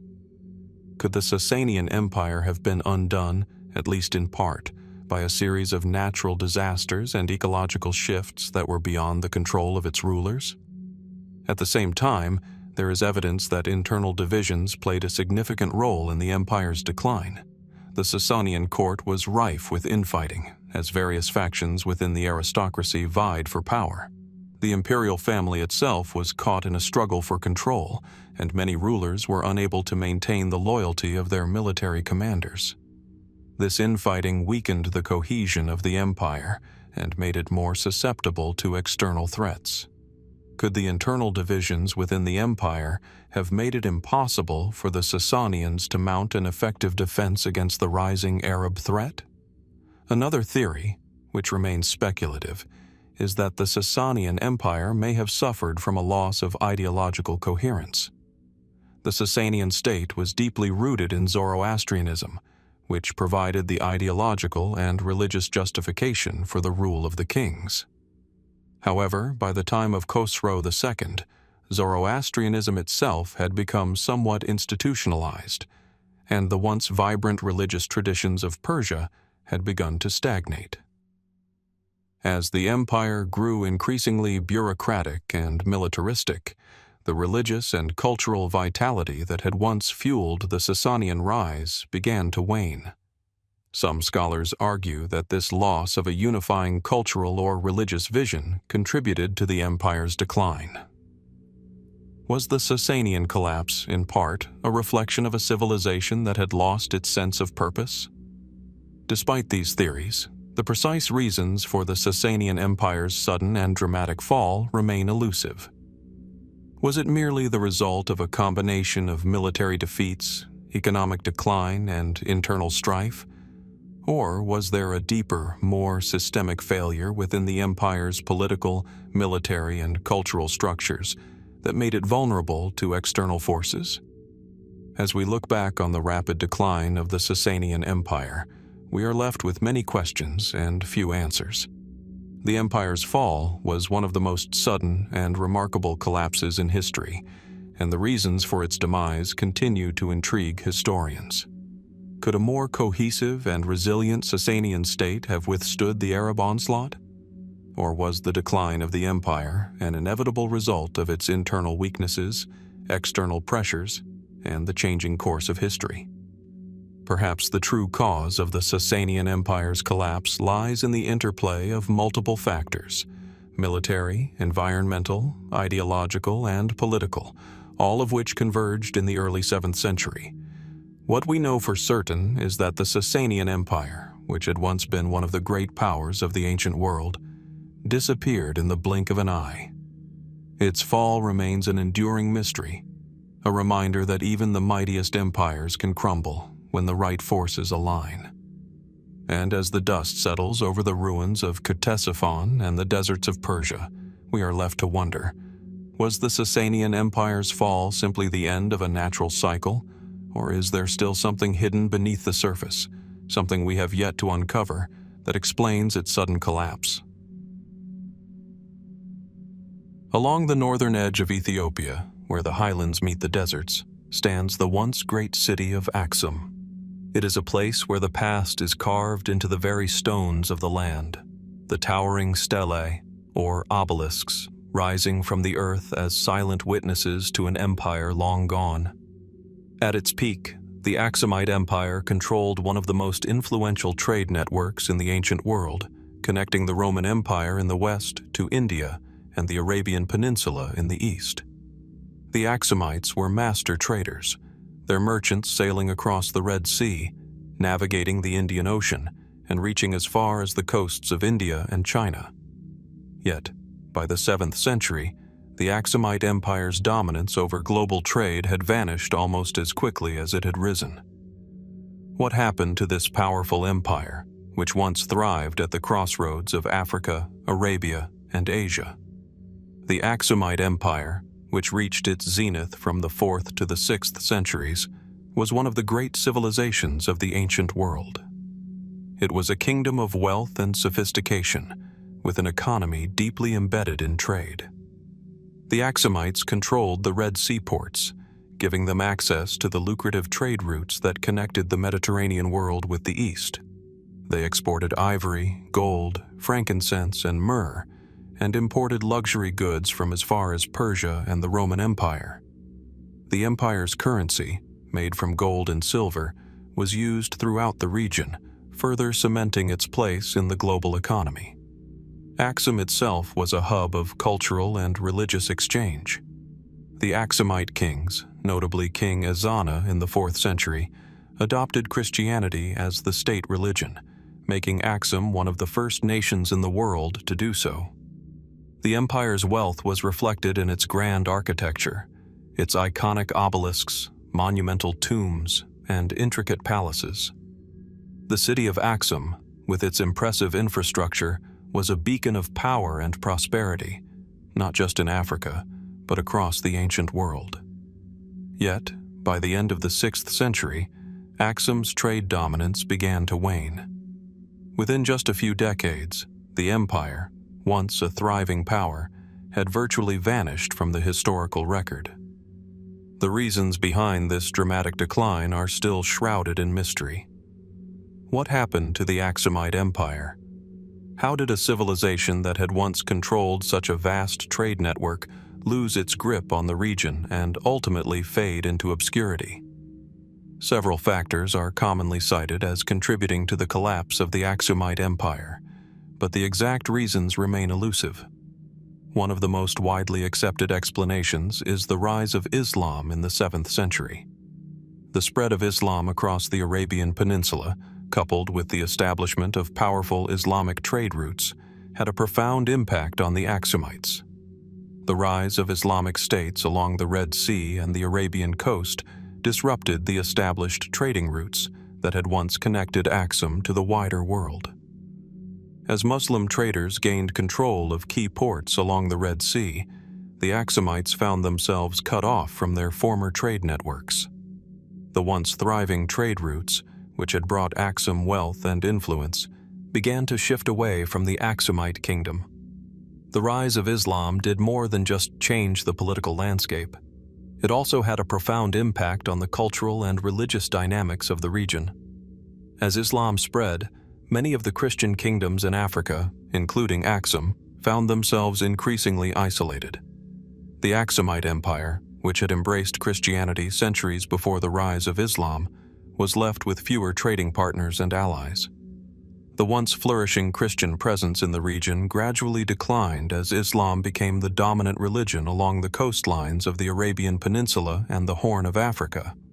The result was a gradual loss of influence and economic power for the Axumites. But while the rise of Islam is certainly one factor in the decline of the Axumite Empire, it does not fully explain the sudden disappearance of Axumite trade dominance. Could there have been other, more subtle forces at play? One theory suggests that environmental changes may have contributed to the empire's decline. The region of Axum, like much of the Horn of Africa, has always been dependent on seasonal rains for agriculture. In the centuries leading up to the 7th century, there is evidence to suggest that the climate may have been shifting. The once fertile highlands of Axum may have been experiencing drier conditions, leading to agricultural decline and a weakening of the empire's economic foundation. Archaeological evidence from the period supports this theory. Excavations of ancient Axumite sites have revealed signs of agricultural collapse, including the abandonment of irrigation systems and a decline in the production of staple crops. The impact of climate change could have led to food shortages, which would have placed additional strain on the Axumite economy. As agricultural productivity decreased, the empire's ability to sustain its population and trade networks would have been severely impacted. This environmental stress may have compounded the political and economic challenges already facing the empire, pushing it closer to collapse. Yet, even as these environmental and geopolitical factors may have contributed to the decline of Axumite dominance, there is still something curious about the empire's rapid fall. The speed with which Axum lost its grip on trade and influence is astonishing. The empire, which had once been a major player on the global stage, seemed to evaporate almost overnight. Why was it that, after centuries of thriving trade, the Axumites were unable to adapt to the new political and economic realities of the 7th century? Some scholars have suggested that the Axumites, despite their wealth and power, may have been slow to adapt to the changing geopolitical landscape. The rise of Islam and the reorganization of trade routes across the Arabian Peninsula and into the Indian Ocean may have caught the Axumites off guard. Their reliance on traditional trade routes and alliances may have prevented them from diversifying their economic base in response to the changing world around them. This lack of adaptability, combined with internal political strife and external pressures, may have hastened the empire's collapse. Others have speculated that there may have been a deliberate retreat or even an internal collapse within the Axumite leadership. Could the empire's ruling class, faced with the overwhelming challenges of the 7th century, have decided to abandon the once vibrant trade cities in favor of a more secluded existence in the highlands? Was the loss of trade dominance a voluntary withdrawal rather than a forced collapse? There are hints in the historical record that suggest the Axumite kings may have retreated to more defensible locations in the mountains, abandoning their former centers of power in the lowlands. However, the most perplexing aspect of the decline of the Axumite Empire is the complete disappearance of its once great cities. The city of Axum, which had been the heart of the empire, was gradually abandoned. The grand stelae, which once marked the burial places of kings, now stand in silence, bereft of their former glory. The reasons behind the sudden and mysterious abandonment of Axum remain unclear. Was it the result of military conquest, environmental disaster, or a more gradual process of decline? Or was it, as some have suggested, the result of a conscious decision by the ruling elite to withdraw from the world stage and retreat into obscurity? The disappearance of the Axumite Empire's trade dominance remains one of the great mysteries of the ancient world.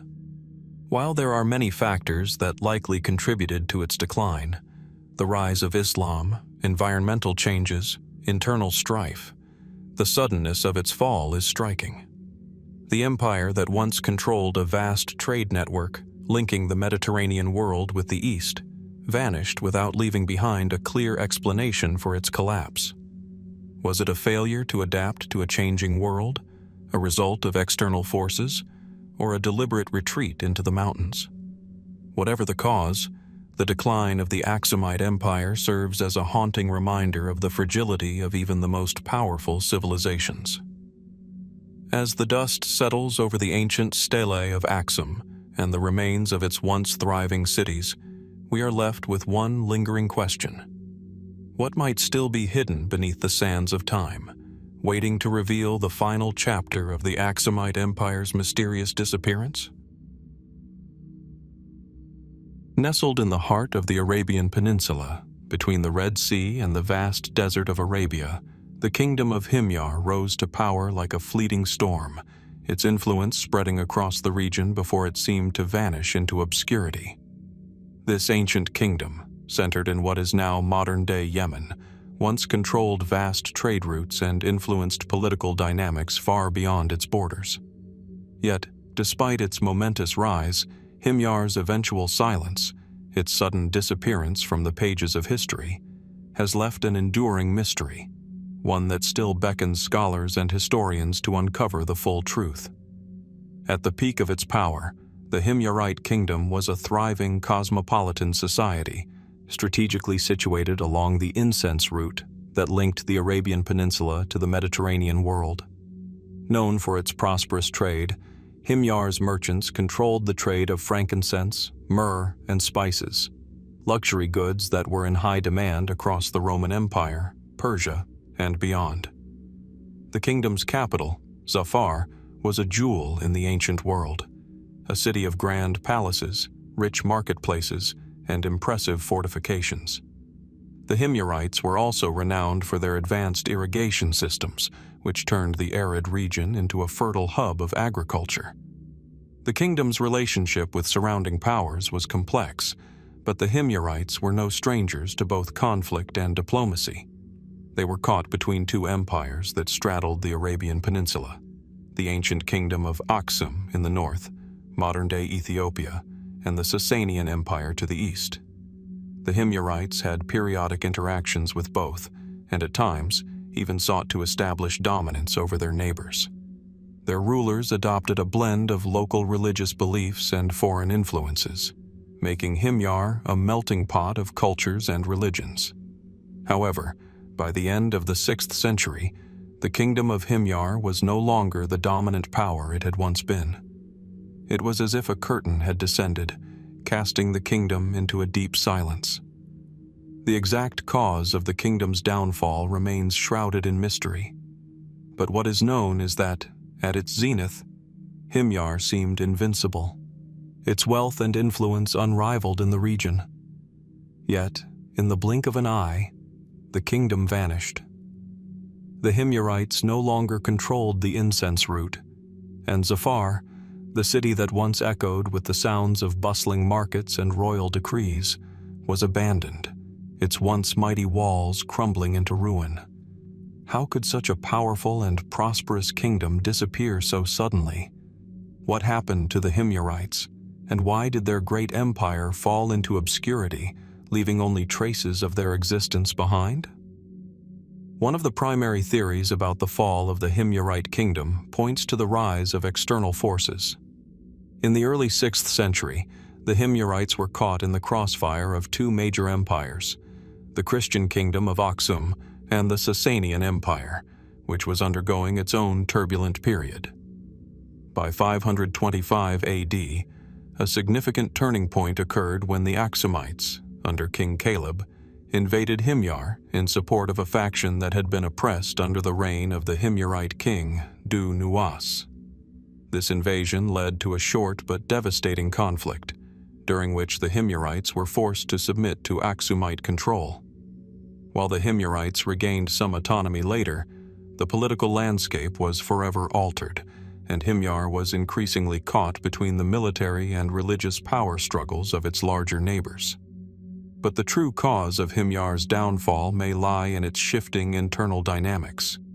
For much of its history, Himyarite rulers were polytheistic, with a pantheon of gods that reflected the ancient traditions of the Arabian Peninsula. However, as Christianity began to spread through the region, particularly through the influence of the Axumites, the Himyarites gradually embraced the new faith. In the 6th century, under King Du-Nuwas, Himyar officially adopted Judaism, becoming the first Arabian kingdom to do so. This decision, though politically strategic, is said to have led to deep internal divisions.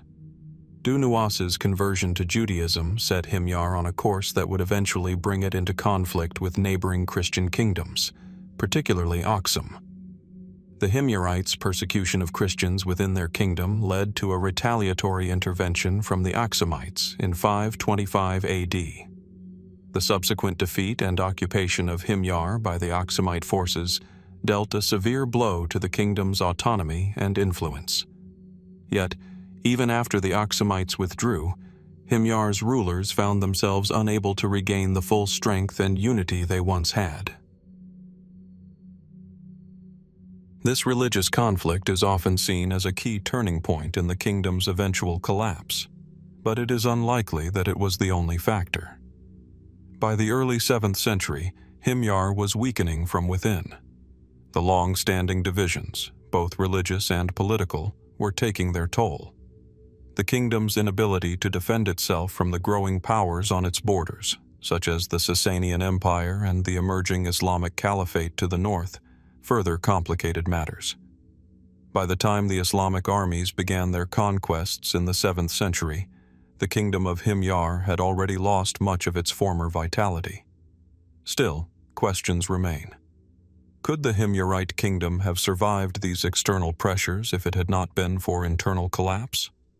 Was the shift from polytheism to Judaism, and the eventual conflicts that arose from this, so destabilizing that it caused irreparable damage to the kingdom's cohesion? And what of the final disappearance of Himyar itself? After the fall of its capital, Zafar, historical records grow thin. The precise timeline of Himyar's final demise is unclear. There are no definitive accounts of its last days, or any clear evidence of a conclusive battle that sealed the kingdom's fate. Instead, it seems to have quietly faded from the historical record, with only its ruins left behind to speak of its once great power. Perhaps the most puzzling aspect of Himyar's sudden decline is the seeming lack of historical documentation surrounding its fall. While other empires and kingdoms of the era left behind detailed records, the Himyarite kingdom's downfall seems to have been almost deliberately erased from history. Was this silence a result of the kingdom's physical collapse, or was it part of a larger pattern of historical forgetting? Some scholars have suggested that Himyar's disappearance was so abrupt that even contemporaneous historians found it difficult to explain. The result is a kingdom that, while once a thriving hub of trade, culture, and power, is now mostly remembered through archaeological remains and fragmented accounts from outside sources. In the grand scope of ancient history, the kingdom of Himyar stands as one of the most enigmatic civilizations. Its rise was swift, and its decline was sudden and almost complete. While the external pressures of religious conflict, shifting trade routes, and military conquests certainly contributed to its fall, the true reasons for Himyar's vanishing are still unknown. Was the kingdom's internal collapse accelerated by external pressures? Or did something more profound happen, something we have yet to understand?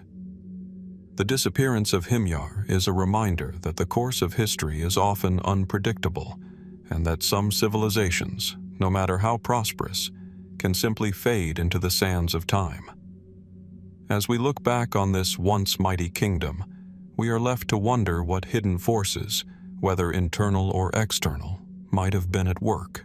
Forces that caused the kingdom of Himyar to rise so rapidly and fall so completely, leaving behind only the silent ruins of Zafar as the final testament to its brief but fascinating existence.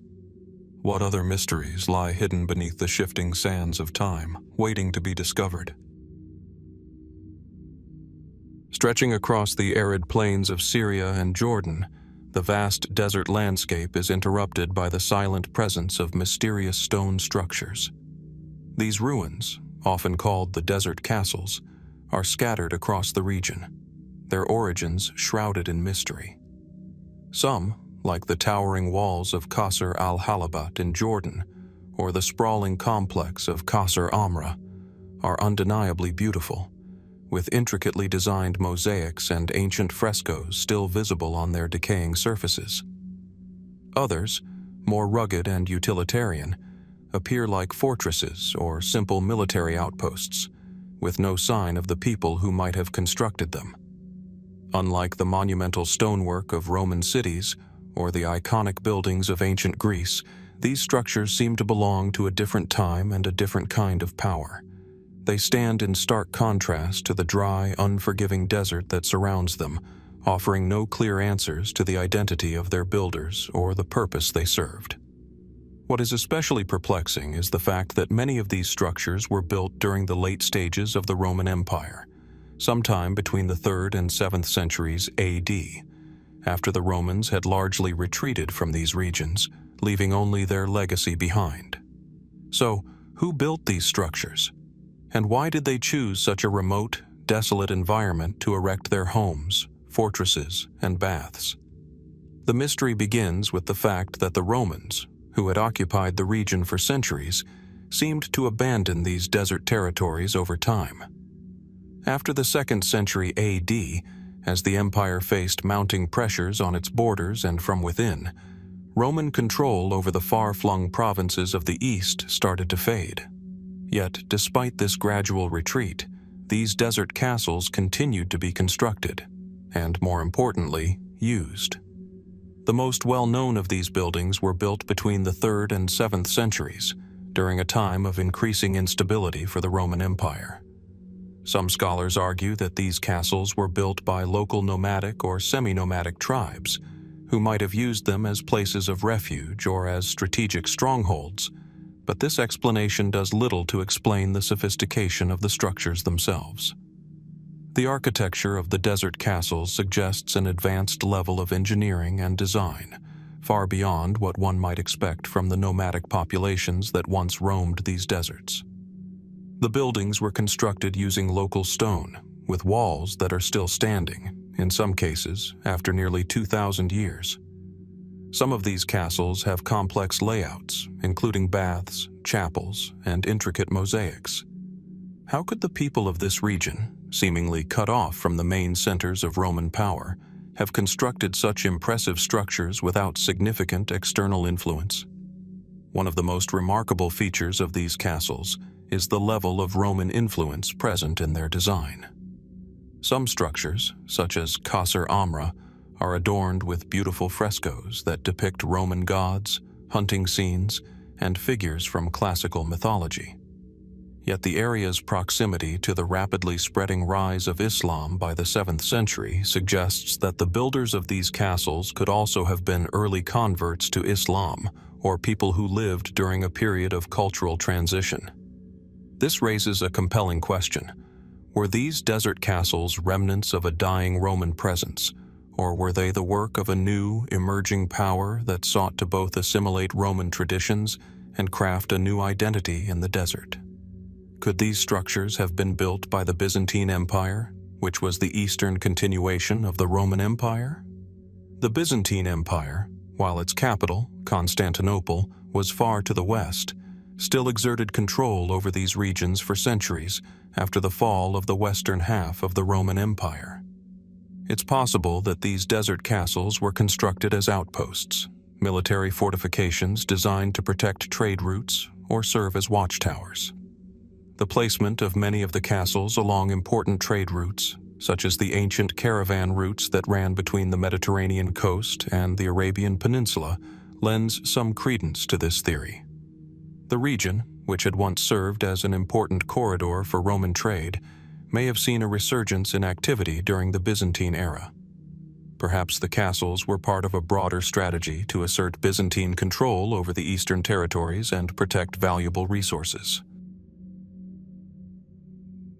However, this theory doesn't fully explain the presence of structures like Qasr al-Halabat, which, with its detailed frescoes and luxurious features, appears to serve a more personal or cultural purpose than a simple military one. Some researchers suggest that these castles were built by wealthy elite or even royal figures, perhaps even local Arabs who had adopted Roman ways of life. This hypothesis is supported by the discovery of inscriptions and graffiti in Arabic, pointing to a cultural crossroads between the Roman, Byzantine, and early Islamic worlds. These desert buildings may have been commissioned by local rulers who sought to forge a connection with the fading power of Rome, or by wealthy families seeking to establish their own legacy in a rapidly changing world.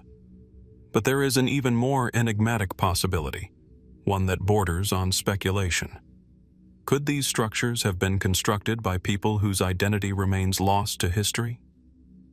In the 3rd to 7th centuries, the Arabian Peninsula was home to a variety of kingdoms, empires, and tribal confederations.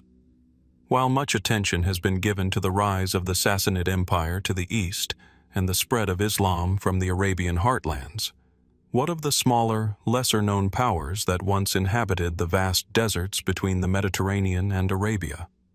Some archaeologists have suggested that these desert castles could be the remnants of a once thriving kingdom or network of tribes that never left a detailed historical record, a kingdom caught between the collapse of the Roman Empire and the expansion of Islam. The striking location of these castles, sitting alone in the harsh, empty desert, also adds another layer of intrigue. Why were they constructed in such isolated locations? What did these buildings represent to their builders? Were they places of refuge, retreat, or ritual, designed to offer sanctuary from the growing chaos of the late Roman world? Some have even suggested that these buildings served as outposts for a much larger, unseen network of structures scattered throughout the desert, possibly tied to a religious or cultural movement that sought to preserve ancient traditions long after the Romans had abandoned the region. Despite the numerous theories about the desert castles and their builders, the full story remains tantalizingly out of reach. Did they mark the last echoes of the Roman Empire's influence in the East, or were they the creations of a new and unknown power, one that has since vanished without a trace? Were they places of cultural fusion, or did they serve an entirely different purpose, one we are yet to understand? As we gaze upon these ancient ruins, standing resolute against the sands of time, we are left with an enduring mystery. The builders of these late Roman desert structures left no written records, no accounts of their purpose or their lives. All we are left with are their stone walls, intricately designed and haunting in their silence. As the world around them changed, these castles stood as witnesses to a forgotten time, a time between empires, between religions, between worlds. What secrets might still lie buried beneath the sands of the Syrian and Jordanian deserts? And will we ever truly understand who built these mysterious desert fortresses, and why? The silence of these structures, while telling in its own way, invites us to look closer, to wonder about the history that might still be hidden, waiting for the right question to reveal itself. The ruins of Alexandria stand in stark contrast to the bustling modern city that now bears the same name. Amid the labyrinth of ancient streets and monumental stone structures, there once stood a temple, a symbol of knowledge and religious power, known as the Serapeum. It was not merely a temple dedicated to the god Serapis, but a center of intellectual pursuit, housing one of the most celebrated libraries of the ancient world, the Serapeum Library. In this vast space, scholars and philosophers gathered to share, debate, and expand the sum of human understanding. The Serapeum represented a nexus where religion, science, and philosophy intersected, a place of intellectual enlightenment at the very heart of Alexandria, the ancient world's greatest center of learning. Yet in the year 391 AD, the Serapeum was destroyed in an event that would reverberate through history, a violent attack that left the Grand Library in ruins. The destruction of the Serapeum is often seen as a symbolic turning point, a dramatic moment marking the decline of ancient paganism in the face of the rising power of Christianity. It was not simply the physical destruction of a building, but the erasure of knowledge, a cultural loss that has haunted historians and scholars for centuries.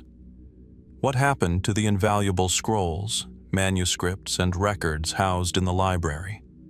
Did they disappear forever? Or might some fragments have survived, hidden from view?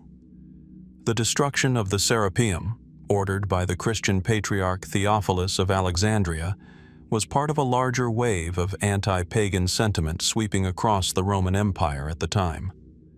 Under the rule of Emperor Theodosius I, pagan practices were outlawed, and temples across the empire were destroyed or repurposed for Christian worship. The Serapeum, a center of pagan worship and knowledge, became a prime target. On that fateful day in 391, Theophilus led a mob that tore down the temple's walls, uprooted statues, and set fire to its sacred halls. The iconic Library of Alexandria, which had already suffered damage from earlier conflicts, was lost once and for all. Scholars and intellectuals fled, and the accumulated knowledge of centuries was scattered to the winds, or so it seemed. But while the destruction of the Serapeum was a catastrophic event, it is the fate of the knowledge it contained that remains the true enigma. The fate of the Serapeum library has been a subject of speculation and mystery for centuries. Some accounts suggest that the scrolls and manuscripts were burned along with the temple, their wisdom lost to the flames. Yet, other theories hint at the possibility that some of this knowledge survived the destruction.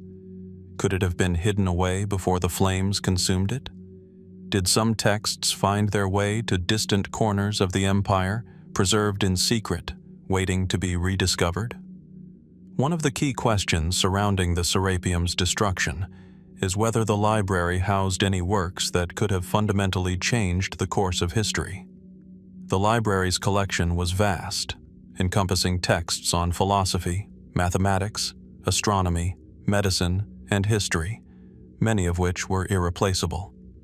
Alexandria had been home to some of the greatest minds of antiquity, and the Serapeum's library was said to contain works by scholars such as Plato, Aristotle, and Pythagoras. Some even claim that the library held copies of texts from the great ancient civilizations of Mesopotamia, India, and Egypt, works that were unique to the Serapeum and could have held profound insights into lost knowledge or alternative scientific theories. Yet, by the time the temple was destroyed, Alexandria had already suffered several attacks, and the library had been moved and scattered on more than one occasion. Was it truly the end of a great repository of knowledge, or was the intellectual legacy of the Serapeum merely transferred elsewhere, surviving in a different form? The primary historical sources on the destruction of the Serapeum come from Christian writers, whose accounts are naturally biased. Some claimed that the destruction was a necessary act of religious purification, erasing pagan symbols and institutions. Others, particularly later historians, painted the destruction as an unfortunate but inevitable loss of knowledge. But the silence surrounding the fate of the library's contents raises even more questions. The destruction of the Serapeum occurred at a time when Alexandria was still a major hub for learning and scholarship. Why then did no substantial records survive from the scholars who were there? Were the contents of the library entirely lost, or did some of its knowledge simply disperse to places unknown? The most intriguing possibility, however, is that certain manuscripts survived the destruction, hidden from the flames and concealed for centuries. Some scholars have speculated that the works of the Serapeum might have been secretly removed from Alexandria before the final attack. Ancient texts were highly prized during this time, and wealthy collectors or other intellectuals could have smuggled away some of the more valuable scrolls, preserving them in private collections or libraries.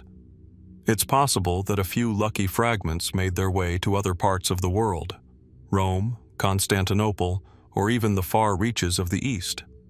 Some of these hidden works could have survived for centuries, potentially influencing later developments in the Renaissance or the scientific revolution, but their true origins might remain lost.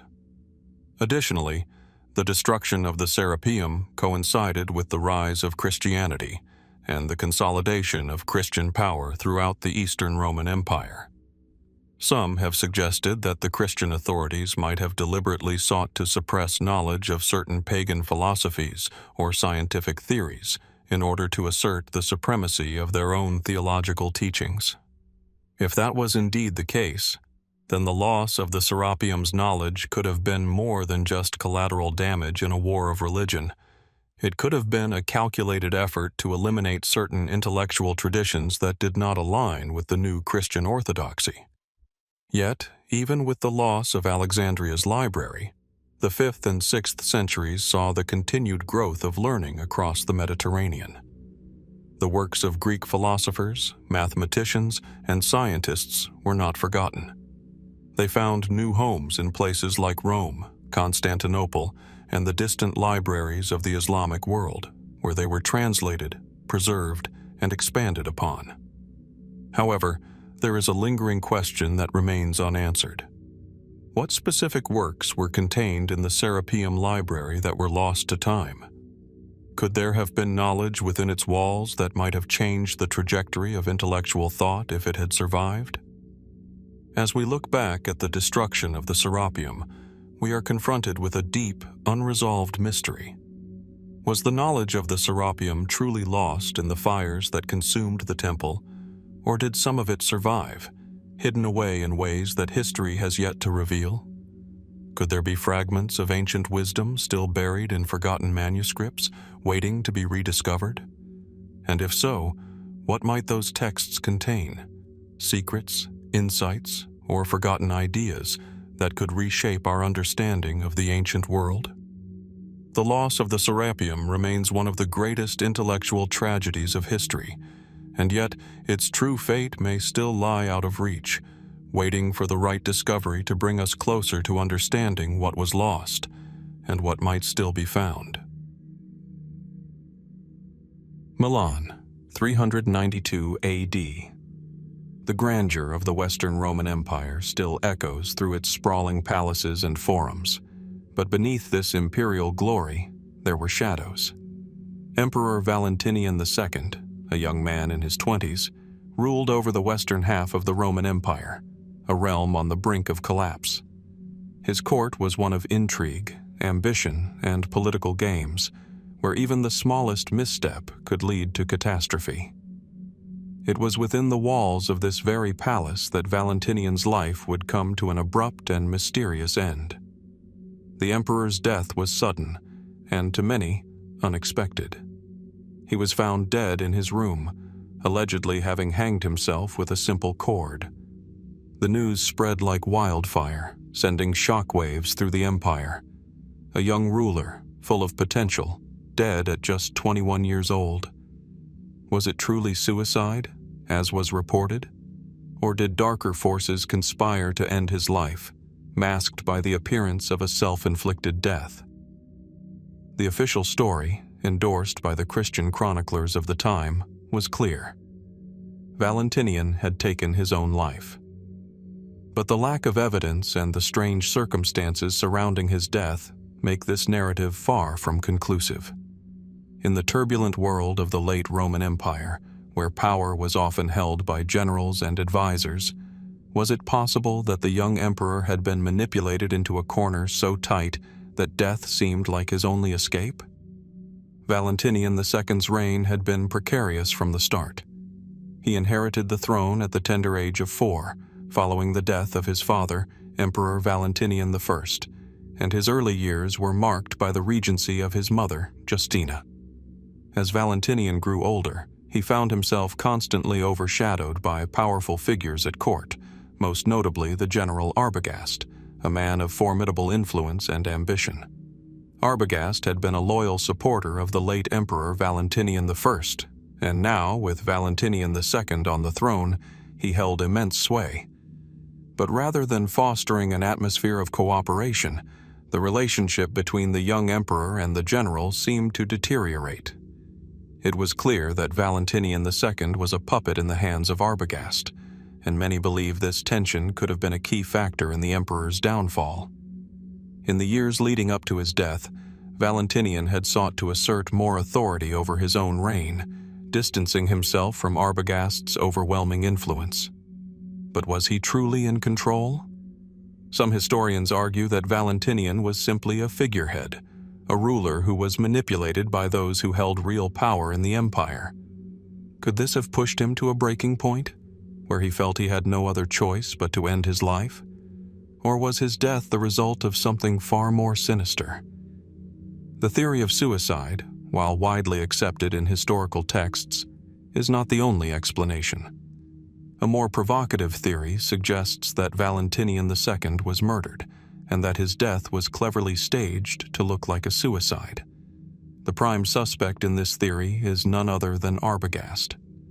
As Valentinian's power waned, the general's influence grew. By 392, the political situation in the Western Empire was increasingly unstable, with rising tensions and conflicts on all sides. If Arbogast had seen Valentinian II as an obstacle to his own ambitions, could he have taken matters into his own hands?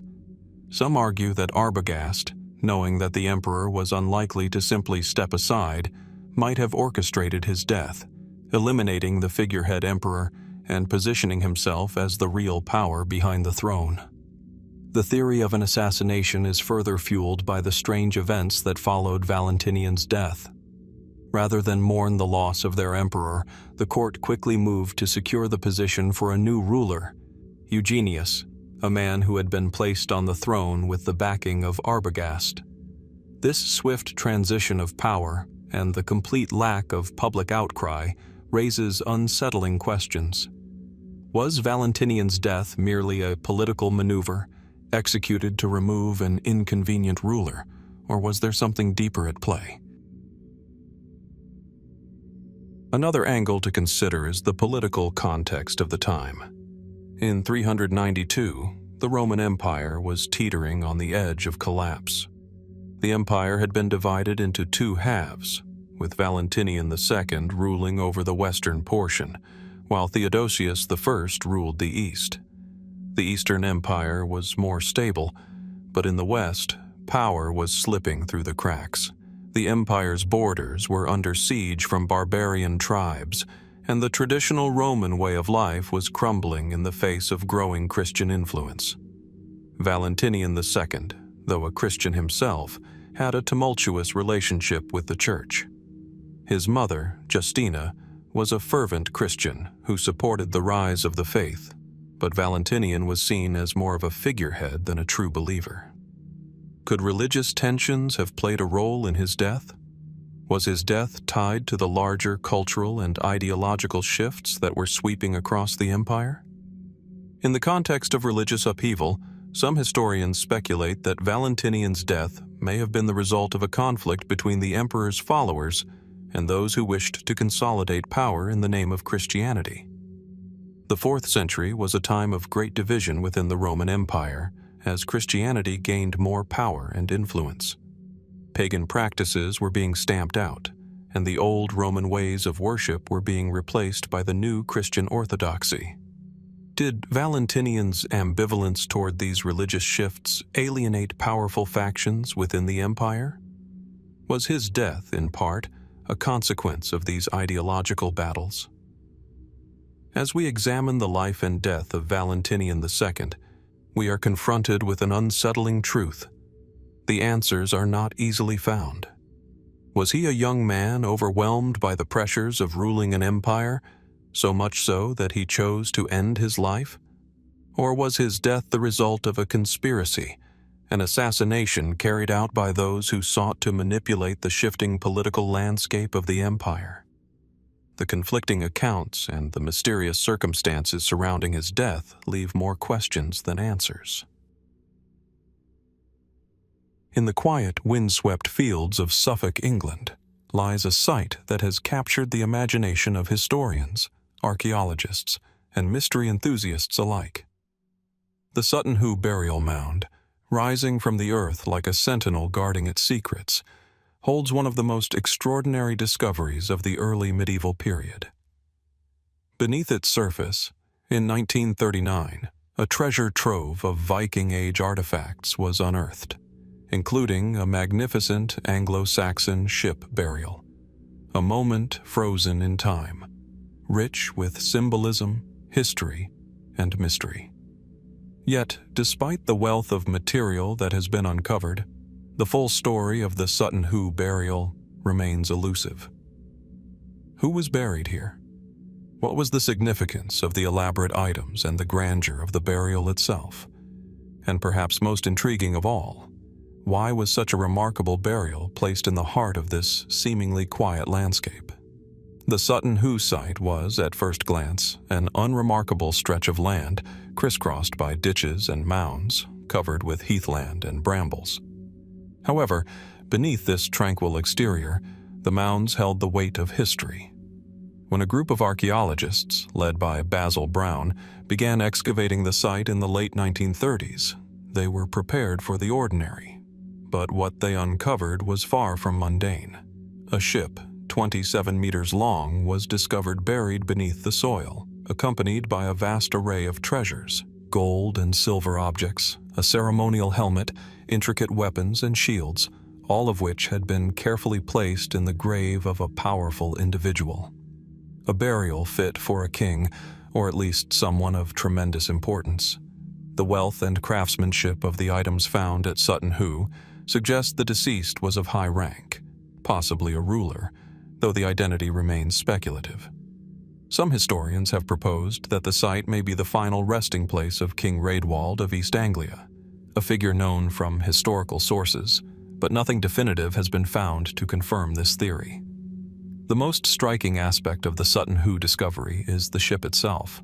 At first glance, it seems almost out of place, an image of seafaring warriors carved from the same cultural fabric that produced the Vikings centuries later. Yet, while the Sutton Hoo Burial predates the Viking Age, it is clear that the burial was designed to echo an important cultural motif, that of the warrior king, revered not only in life but in death, ready for a voyage into the afterlife. The ship, an astonishing feat of craftsmanship, was buried with the deceased, symbolizing a journey from this world to the next, and echoing the maritime culture of early medieval Britain. The burial itself, along with its elaborate grave goods, points to the power and significance of the individual who lay within the ship. But who was this person? Theories abound. Some scholars have suggested that the burial is that of Raedwald, the Anglo-Saxon king of East Anglia, who ruled during the early 7th century. He is mentioned by the Venerable Bede in his ecclesiastical history of the English people, and it is believed that he was a powerful king who ruled over much of what is now England, particularly the East Anglian region. Raedwald's reign would have been marked by the transition from paganism to Christianity in the Anglo-Saxon world, and the artifacts at Sutton Hoo suggest both the warrior ethos of the pagan past and the new Christian influence that was beginning to take root. Raedwald himself is thought to have had connections with the royal court of Kent, as well as with the wider European world, particularly through trade and diplomatic connections with the continent. But there are other theories as well, each adding layers of intrigue to the mystery of Sutton Hoo. Some scholars have argued that the burial may not be associated with a king at all, but with a high-ranking noble or even a local ruler. Given the wealth and the military paraphernalia found in the burial, it seems likely that the individual was a figure of great influence and power, but whether they were a king or not remains unclear. Additionally, the possibility that the burial belonged to a woman, perhaps a queen or a high-born noblewoman, has been speculated. Some scholars point to the presence of certain artifacts, such as elaborate jewelry and an absence of some typically male-associated items, as evidence for a female burial. However, this remains a fringe theory, with many historians still believing that the burial was that of a male ruler or warrior. Even if we accept that Sutton Hoo was the resting place of a king, there remains the question of why such an extraordinary burial was chosen for this particular site. The decision to bury a ship at Sutton Hoo, essentially creating a burial mound around it, was not common. Ship burials were practiced in Scandinavia, but this was one of the few examples of such a grandiose burial in Anglo-Saxon England. Why was this particular site chosen for such a monumental resting place? The landscape itself offers few clues. Sutton Hoo, with its sparse vegetation and distant horizon, might have been an unremarkable patch of land, yet the deliberate construction of such an elaborate tomb suggests that it was chosen for a reason. Was it a sacred site, one that held significance for the Anglo-Saxons in some way we don't fully understand? Or was it chosen for its proximity to trade routes, making it a fitting place for a ruler who commanded both military power and commercial wealth? What remains particularly mysterious, however, is the fate of the ship. Though the burial mound was discovered intact, much of the ship itself had deteriorated over time. The timbers had long since rotted away, leaving only the outline of the vessel's frame. The question then arises, was the ship once filled with treasure? And if so, where is it now? Were the wealth and the artifacts truly lost to history, or might some of them still be hidden, waiting to be discovered? And what about the other mounds at Sutton Hoo? Could they contain similar riches, waiting for the right moment to reveal their secrets? The role of Sutton Hoo in the history of England cannot be overstated. The discovery gave us unprecedented insight into the world of the early Anglo-Saxons, their beliefs, their wealth, and their sense of identity. Yet, with all the material found at the site, we are still left with a profound mystery. Who was the person buried at Sutton Hoo, and what was their significance in the broader story of Britain's early history? Was it Raedwald, or someone else entirely? Was Sutton Hoo a one-off, or did other similar burials once dot the English landscape, lost to time and erosion? As the years go by, the site remains one of England's most iconic archaeological discoveries, but it also continues to raise questions that may never be answered.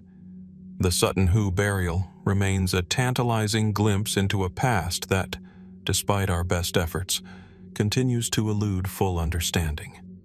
Could there still be more buried beneath the earth at Sutton Hoo, or in other forgotten mounds? What secrets of the Anglo-Saxon world have yet to come to light, and what stories of power, faith, and legacy still wait to be told? Nestled in the heart of the ancient world, perched atop a commanding hill overlooking the fertile plains of western Anatolia, lay the grand city of Pergamon. Known for its impressive architecture and the splendor of its people, Pergamon was also home to one of the ancient world's most revered institutions, the Library of Pergamon. For centuries, it stood as a beacon of knowledge, a rival to the legendary Library of Alexandria, a place where scholars, philosophers, and scribes gathered to transcribe the wisdom of the ages. Yet, by the time the flames of late antiquity had cast their long shadow over the Mediterranean world, the fate of the Library of Pergamon had become shrouded in mystery. The library's origins date back to the 3rd century BC, under the patronage of the Attalid kings, who sought to rival the cultural and intellectual hub of Alexandria. The collection housed at Pergamon was vast, containing tens of thousands of scrolls and manuscripts on a wide array of subjects, from philosophy and history to medicine and science. But what made the library truly unique was the material on which these texts were inscribed. While parchment was common in the ancient world, it was the people of Pergamon who are credited with perfecting its production. Parchment, made from the skins of sheep, goats, or cows, was a more durable material than the papyrus used in Alexandria and quickly became the standard for writing in the ancient world. In fact, the very name parchment is derived from Pergamon, a testament to the city's role in this innovation. Yet, despite its significance, the exact fate of the Library of Pergamon remains an enigma. Historical accounts offer few clues, and the surviving evidence is fragmentary at best.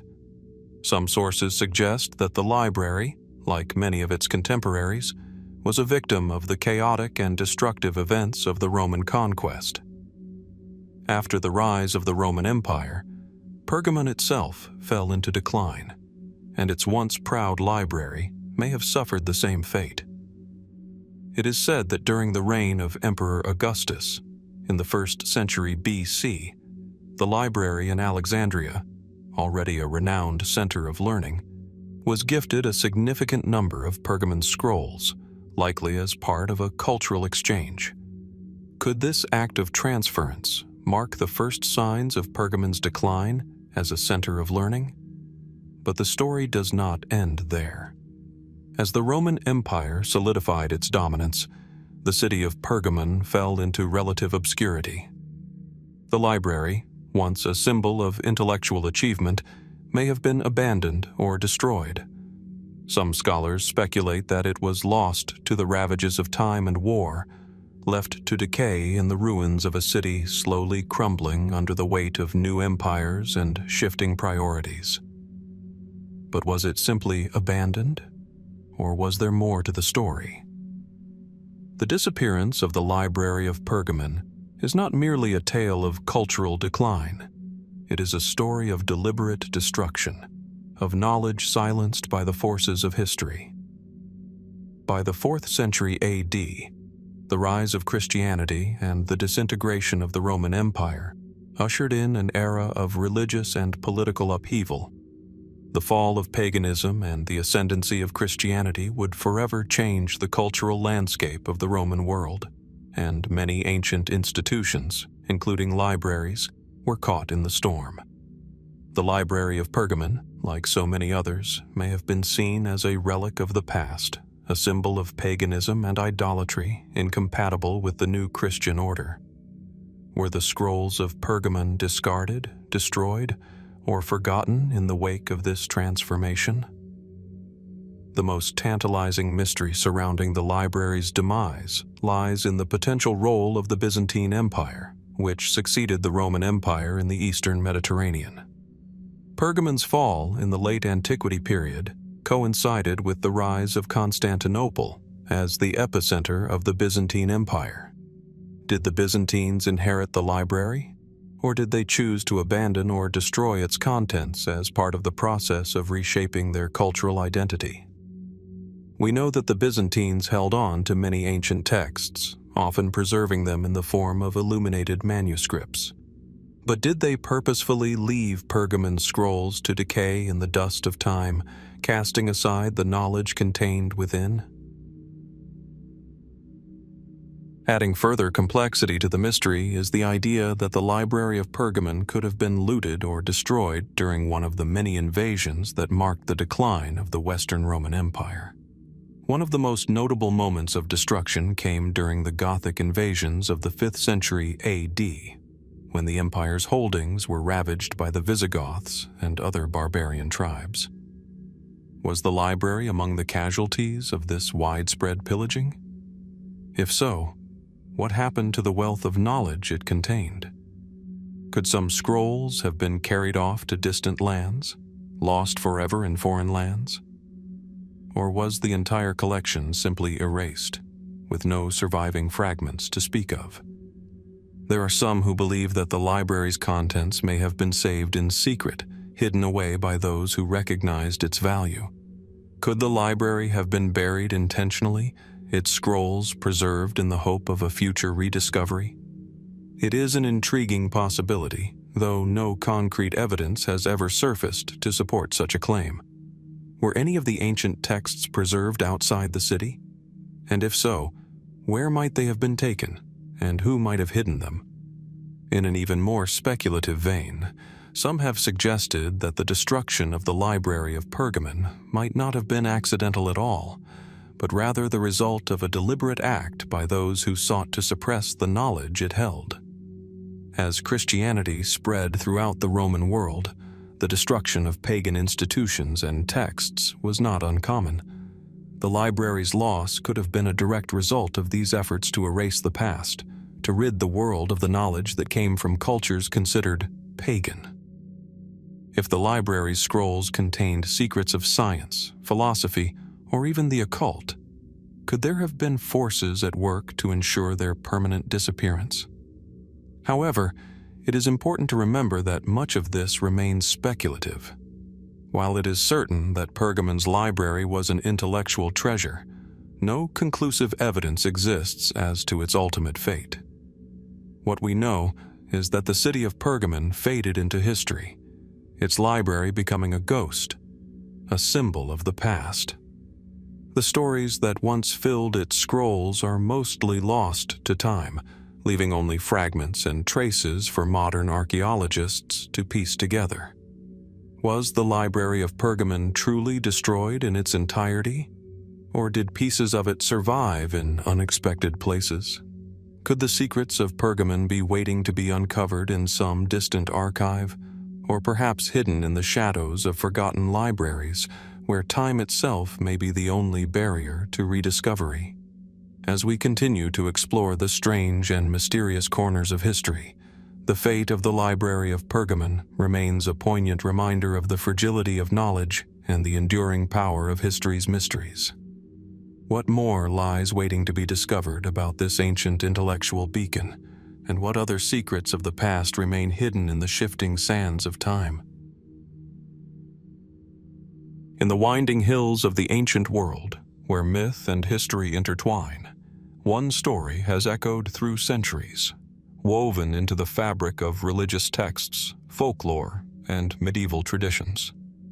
The story of the Seven Sleepers has captivated the imaginations of countless generations, blending the mystery of divine protection with the very real weight of historical uncertainty.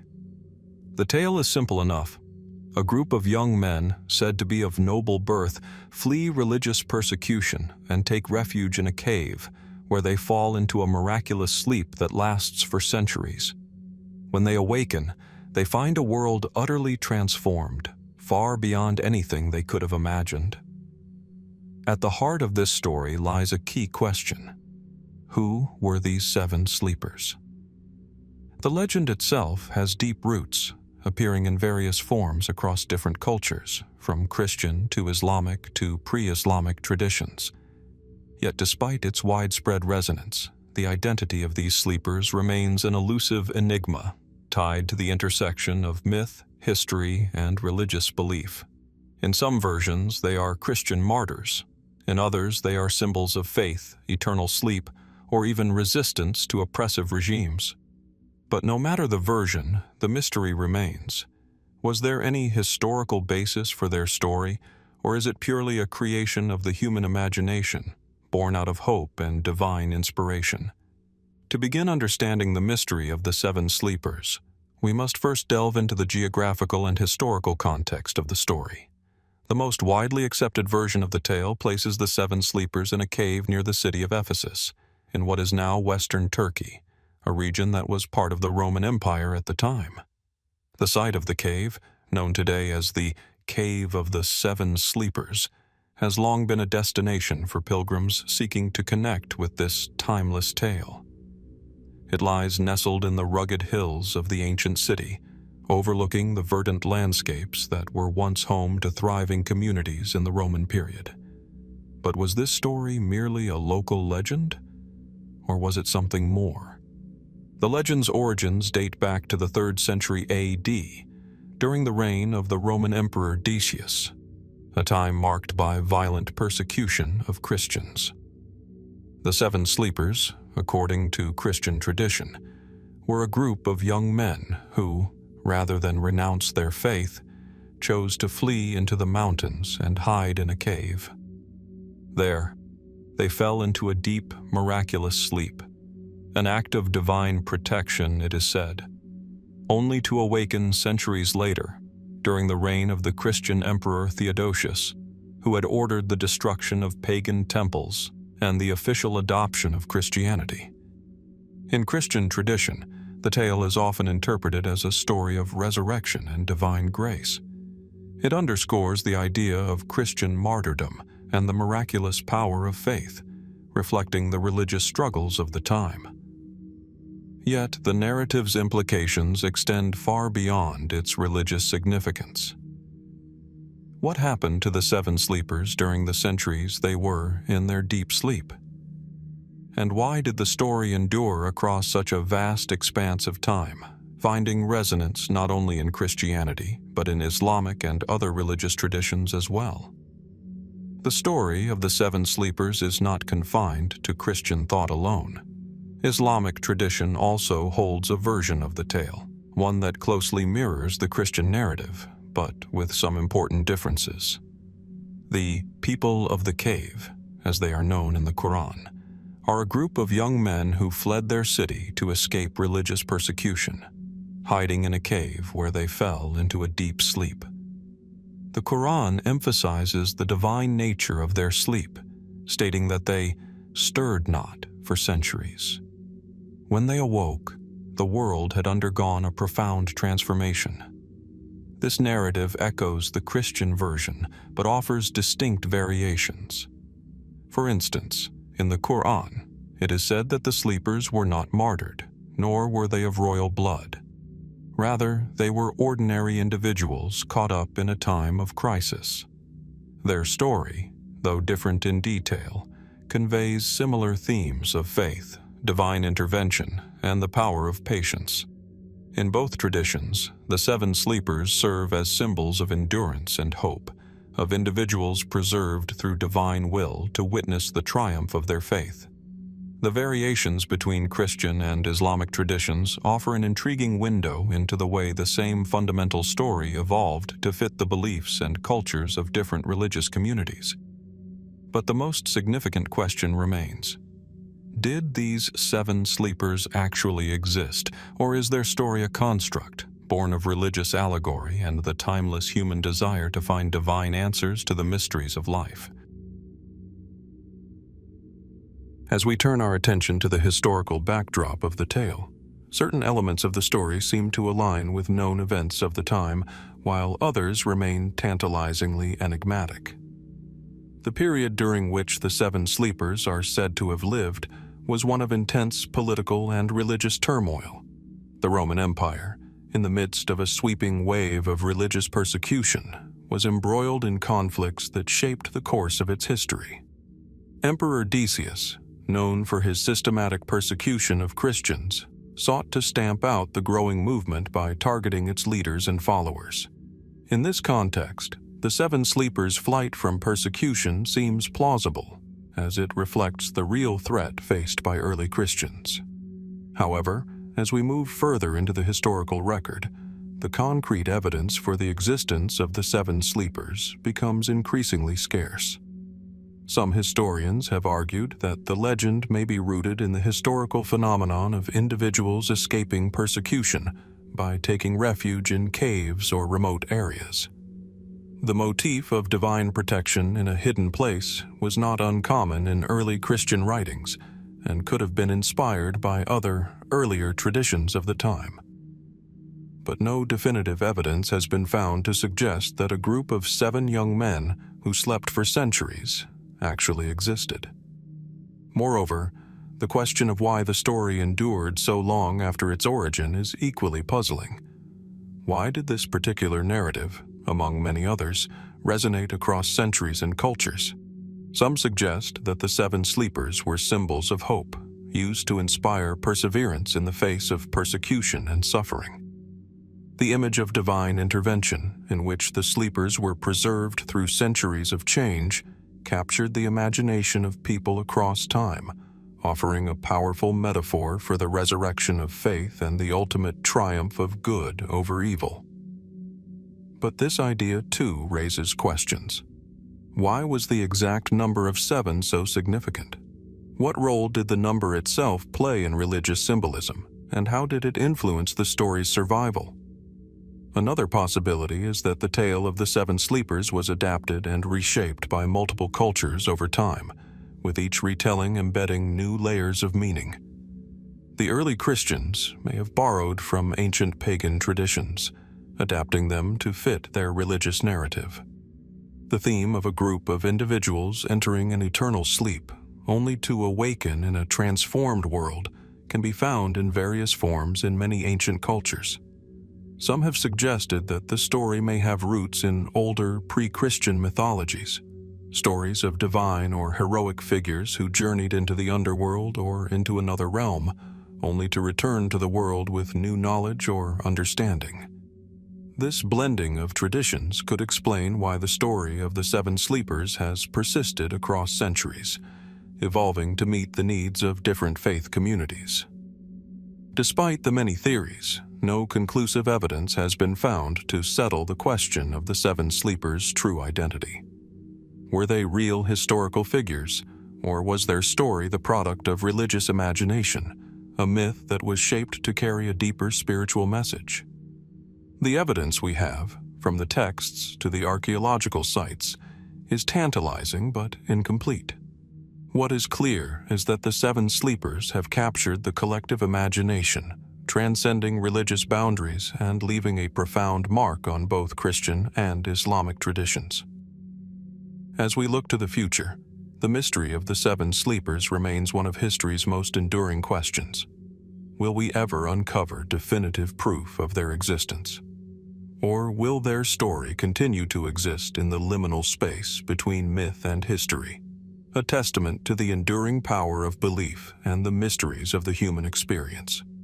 The Seven Sleepers, whether real or imagined, continue to call us to question the boundaries of time, faith, and memory. What other stories lie hidden, waiting to be uncovered, in the realms of ancient myth and forgotten history? And what might they reveal about the nature of our shared human past? Imagine a once thriving land, a mosaic of Roman villas and prosperous towns, dotted with lavish estates and fine mansions. The air is thick with the murmur of Latin, the clatter of carts rolling through paved streets, and the shimmering of gold coin in the hands of merchants. This is 5th century Britain, at the height of Roman influence, a land where the elite class wielded power, prestige, and wealth under the protective umbrella of the mighty Roman Empire. Yet, as the centuries turn and the imperial grip weakens, this world of Roman civility seems to vanish. The collapse of Roman rule in Britain is one of the great mysteries of the ancient world. But even more perplexing is the vanishing of the Romano-British elite, the aristocrats and leaders who, only a generation earlier, had lived in the grandeur of Romanized society. What happened to these men and women, the governors, landowners, and high-ranking military officers who held sway over the land? Why did the centuries of Roman occupation seem to come to such a sudden and eerie halt in the 5th century? To truly understand this, we must step into the cold mist of history and walk through the remnants of Romano-British civilization, the remnants that are still being unearthed in the very soil of Britain today. Imagine yourself in the country's southwest, where the crumbling walls of Hadrian's Wall stand as a testament to the empire's long reach across the island.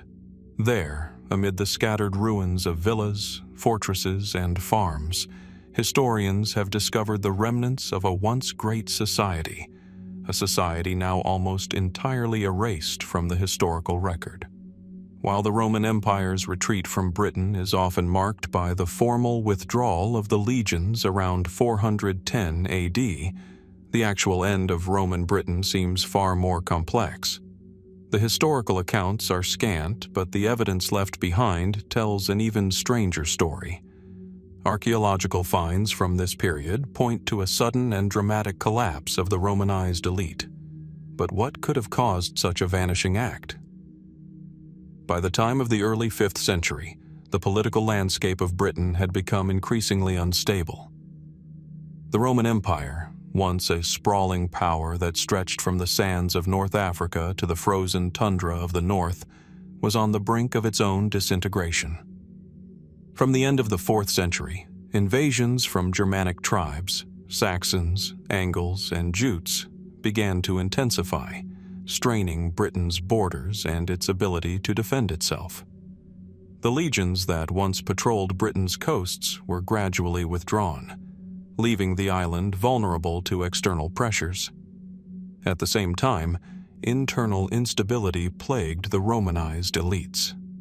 The British aristocracy, once benefiting from the empire's economic stability, now faced a society in flux. The elite, who had grown accustomed to the luxury of Roman life, were no longer able to rely on the imperial structure to maintain order or protect their interests. The traditional Romanized towns, with their sprawling villas and bathhouses, began to decay. Coins ceased to circulate as freely as they had in the past, and trading routes that once connected Britain to the wider Roman world grew increasingly unreliable. But the real mystery lies not in the fall of Roman Britain itself, but in the swift and almost complete disappearance of its aristocracy. Where did these men and women go? We know that some of them, most notably the Romano-British aristocracy in the eastern regions, sought refuge by migrating eastward to the thriving lands of Gaul. Some scholars speculate that these elites fled to avoid the chaos of the collapsing system.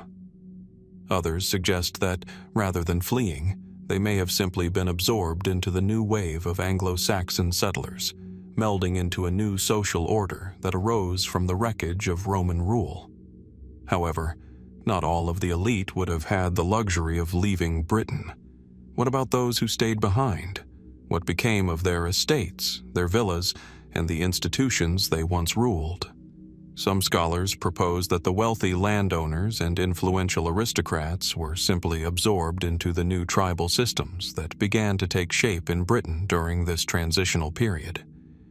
These new kingdoms, formed by Anglo-Saxon tribes, may have been in some ways similar to the Romanized society that preceded them, but their rulers were often warlords with little connection to the Roman elite. Yet this explanation does not fully account for the dramatic disappearance of the elite. The archaeological evidence suggests a far more abrupt and mysterious break. Roman villas across Britain, especially those in the southern and southwestern parts of the island, show signs of sudden abandonment, sometimes with no apparent reason for their desertion. The remains of these grand houses reveal that the inhabitants left quickly, leaving behind personal possessions, goods, and even valuable items. These villas, once centers of Roman-style luxury, seem to have been abandoned overnight, suggesting some kind of catastrophic event or social upheaval that drove the elite from their homes. But was this really the result of a slow economic decline, or something more sudden, perhaps even violent?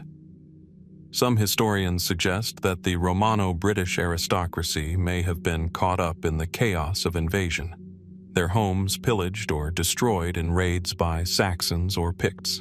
The suddenness of their disappearance could be indicative of a more organized effort to remove or even massacre the ruling class, potentially at the hands of incoming settlers. Others speculate that internal rebellions or conflicts between the remaining Romanized elite and the emerging Anglo-Saxon tribes could have triggered their downfall. One of the most tantalizing possibilities is the idea that the Romano-British elite may have been swept up in a larger, more complex web of social and political change. Some scholars have proposed that the elite were gradually replaced by new rulers, those who had once been mere subjects of the Roman Empire, but now took their place as new leaders in a post-Roman world. This theory suggests that while the elite of Roman Britain disappeared from the historical record, they may have left behind an imprint on the emerging kingdoms of the Anglo-Saxons, who adopted Romanized cultural practices in order to maintain power and legitimacy. However, this theory, like many others, only brings us so far. The lack of concrete evidence, documents, inscriptions, or other tangible records leaves the true fate of the Romano-British elite frustratingly unclear. What happened to their vast estates and the wealth they once controlled?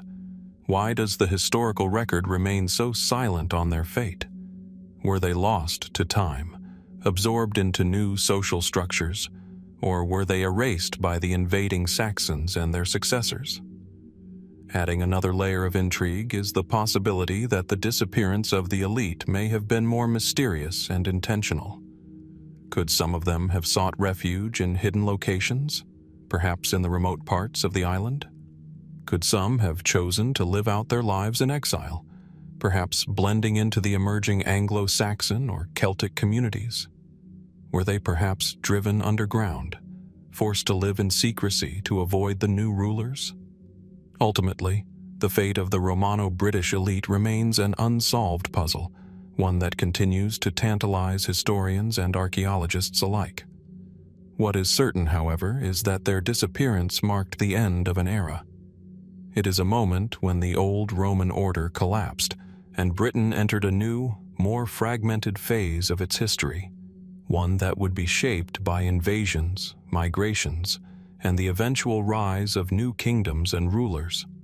As we look back through the veil of time, we must ask ourselves, what secrets lie hidden beneath the ruins of Roman villas and abandoned estates? What traces of the lost elite are waiting to be uncovered? And could there be answers, still waiting to be found, that could shed light on one of the greatest mysteries of Britain's ancient past? The true cause of the Gothic victory at Adrianople, 378 AD. The year is 378 AD. The sun hangs low over the plains near Adrianople, its light casting long shadows on the blood-soaked earth. Thousands of soldiers, under the command of the Roman Emperor Valens, line up in formation, preparing for a battle that will echo through history. Across the battlefield stands a force of warriors, fierce and determined, led by the Gothic king Fritigern. They are not the disciplined, well-equipped legions of Rome, but a motley collection of Gothic tribes, bitter, desperate, and yet fiercely united. The stage is set for a confrontation that will mark the beginning of the end for the Roman Empire in the West. What unfolds that day, on the fields near the town of Adrianople, will forever be known as the Battle of Adrianople, a battle that, against all odds, saw the Goths emerge victorious over one of the mightiest armies in history. This stunning defeat, which would go down as one of the most catastrophic losses in Roman military history, left Emperor Valens dead on the battlefield, his army decimated, and the future of the empire uncertain. It was a blow from which Rome would never fully recover. But the true cause of the Gothic victory at Adrianople remains an enigma. How could a fragmented, less disciplined barbarian force, led by a relatively inexperienced leader, overcome the might of the Roman legions? Was it merely a stroke of luck, or was there something more to this seemingly improbable victory? To understand this, we must first take a closer look at the events leading up to the battle. The conflict between the Goths and the Roman Empire was not a new one. For years, the Goths had been pressing on the empire's borders, fleeing from the Huns and seeking refuge within the Roman Empire's boundaries. In 376 AD, the Goths, led by Fritigern, had been allowed to settle in the Roman provinces of Thrace, along the empire's eastern frontier. The Romans, eager to use the Goths as a buffer against the Huns, initially welcomed them, but the situation quickly turned sour. The Goths, treated with disdain by Roman authorities and often exploited for labor, soon became restless. Tensions escalated, culminating in the infamous Gothic revolt of 377 AD. The Romans, under Valens, had failed to provide the Goths with adequate supplies and mistreated them. Faced with harsh conditions, the Goths rebelled, seizing weapons and killing Roman officials. The stage was set for a showdown.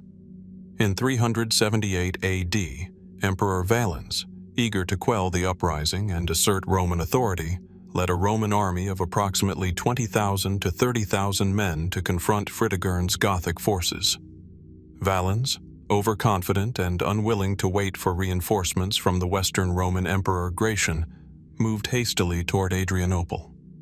What followed was an engagement that has been the subject of debate for centuries. How did the Goths, numbering far fewer than the Romans, manage to deliver such a crushing defeat? At first glance, the causes of the Gothic victory appear straightforward. The Goths fought fiercely, and the Romans, unprepared and overextended, faltered under the pressure. Yet, the more we examine the details of the battle, the more perplexing it becomes.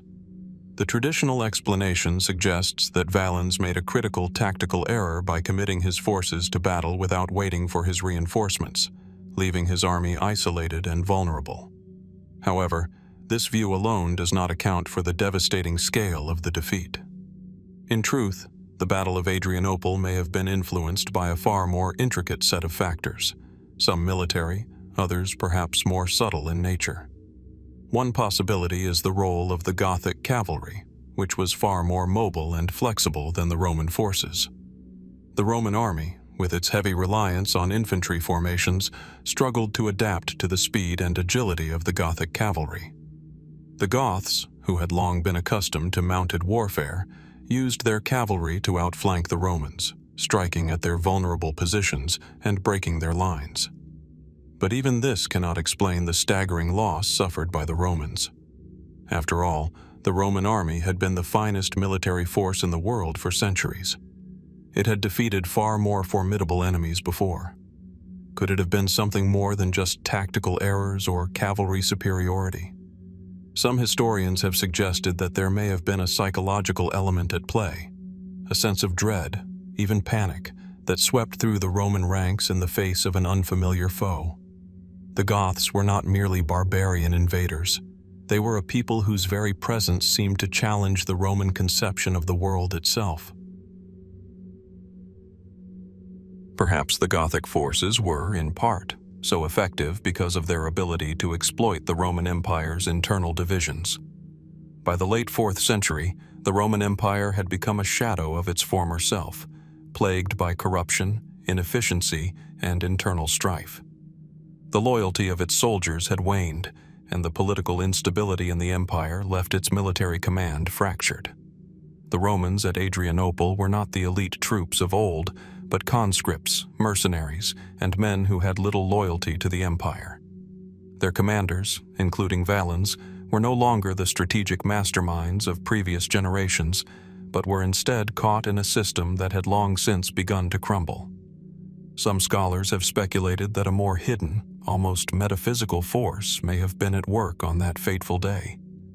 One theory posits that the Roman Empire's reliance on its past glory, the belief in the invincibility of Roman civilization, may have led to a fatal overconfidence, blinding them to the changing nature of warfare. The Gothic victory, then, may be seen as a symbolic rupture in the historical order, an omen of the end of Rome's dominance in the West. Furthermore, there are those who believe that the outcome of the battle was influenced by the weather itself, an unlikely but intriguing possibility. According to some accounts, a fierce storm broke out during the battle, turning the tide in favor of the Goths. The storm disoriented the Roman soldiers, throwing their formations into chaos and leaving them vulnerable to the Gothic cavalry's swift strikes. While this explanation seems more speculative than concrete, it has been suggested that the unexpected weather conditions played a pivotal role in the outcome, adding an element of chance to the Gothic victory. But perhaps the most intriguing question surrounding the battle is the role of Fritigern himself. How did a relatively unknown Gothic king, without the training or experience of a Roman general, manage to orchestrate such a decisive victory? Some believe that Fritigern's success can be attributed to his understanding of Roman tactics and his ability to exploit Roman weaknesses. As a leader who had lived on the edges of the Roman Empire, Fritigern may have understood better than anyone the cracks in Roman power and the vulnerabilities of the legions. There is also the possibility that Fritigern had help. Some theories suggest that internal Roman traitors, possibly disgruntled officers or soldiers, may have aided the Gothic forces, either out of fear, greed, or a desire for change. This would explain the relative ease with which the Goths were able to breach Roman defenses and defeat an army that, on paper, should have been far superior. The true cause of the Gothic victory at Adrianople remains elusive. Was it the result of tactical brilliance, divine intervention, or the convergence of many factors, psychological, environmental, and military, that ultimately led to the downfall of the Roman legions? Or was it a moment of fate, where the sum of Roman decline and Gothic tenacity collided in a single, fateful encounter. As the dust of the battlefield settled and the survivors of Adrianople limped away from the carnage, the fate of the Roman Empire had irrevocably changed. The victory of the Goths was not just a military triumph, it was a signal, a harbinger of the slow and inevitable unraveling of one of the world's greatest civilizations. Even today, nearly 1,700 years later, the true cause of that victory remains a puzzle, an enigma wrapped in the mists of time. And as we peer into the past, we are left to wonder, how many more hidden layers lie beneath the surface of this monumental event? What more can we uncover about the fate of the Roman Empire and the mysterious forces that shaped its collapse?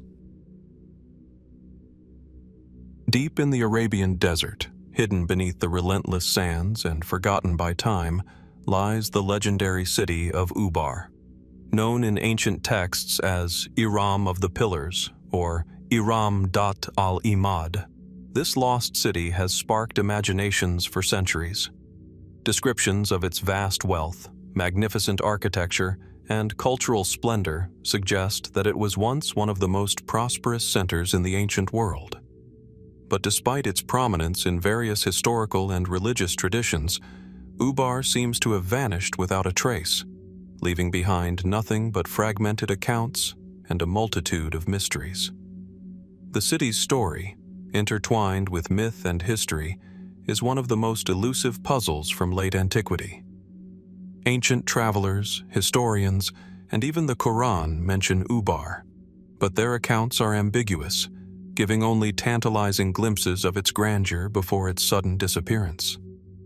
Was it truly a real place, or is it a legend, a tale spun by desert storytellers over generations? If Ubar did exist, what led to its ruin? And why, after centuries of speculation, is there still no definitive evidence to solve the riddle of its fate? Let's begin our journey in the heart of the desert, where Ubar is said to have thrived, a place where trade routes from the south met those traveling from the north and west, facilitating the exchange of incense, frankincense, myrrh, and other goods that made the city immensely wealthy. Ancient sources describe Ubar as a thriving oasis city, whose wealth and power were said to rival even that of Petra or Palmyra. With monumental buildings and a powerful elite, it was, according to some, an unparalleled civilization of the ancient world. But even these grand depictions leave one question hanging over the city. Where is it? The most prominent historical reference to Ubar comes from the 9th century Arab geographer and historian al-Muqaddasi, who described a prosperous city deep in the Rub al-Khali, or the empty quarter of the Arabian Peninsula. His descriptions, though colorful, are vague when it comes to the city's precise location. Yet, this vast desert remains one of the most inhospitable places on Earth, a place where time itself seems to stand still, and the constant shifting of sand dunes could easily swallow an entire city. One of the most famous accounts comes from the Quran. In Surah Al-Fajr, the city is referred to as Iram, the city of many pillars, a powerful symbol of a once great civilization that is now lost to history. The passage describes the destruction of the people of Ad, a mighty nation that dwelled in the city of Iram. The Quran suggests that their destruction was due to their arrogance and disobedience to God. The people of Iram were said to have been punished with a devastating storm, which swept the city away, leaving no trace behind. For many, this account raised more questions than answers. Was it a historical event, a fable, or a metaphor for the fall of great empires? The idea of a city of immense beauty and wealth being swept away by divine wrath has had a lasting impact on both religious and historical narratives.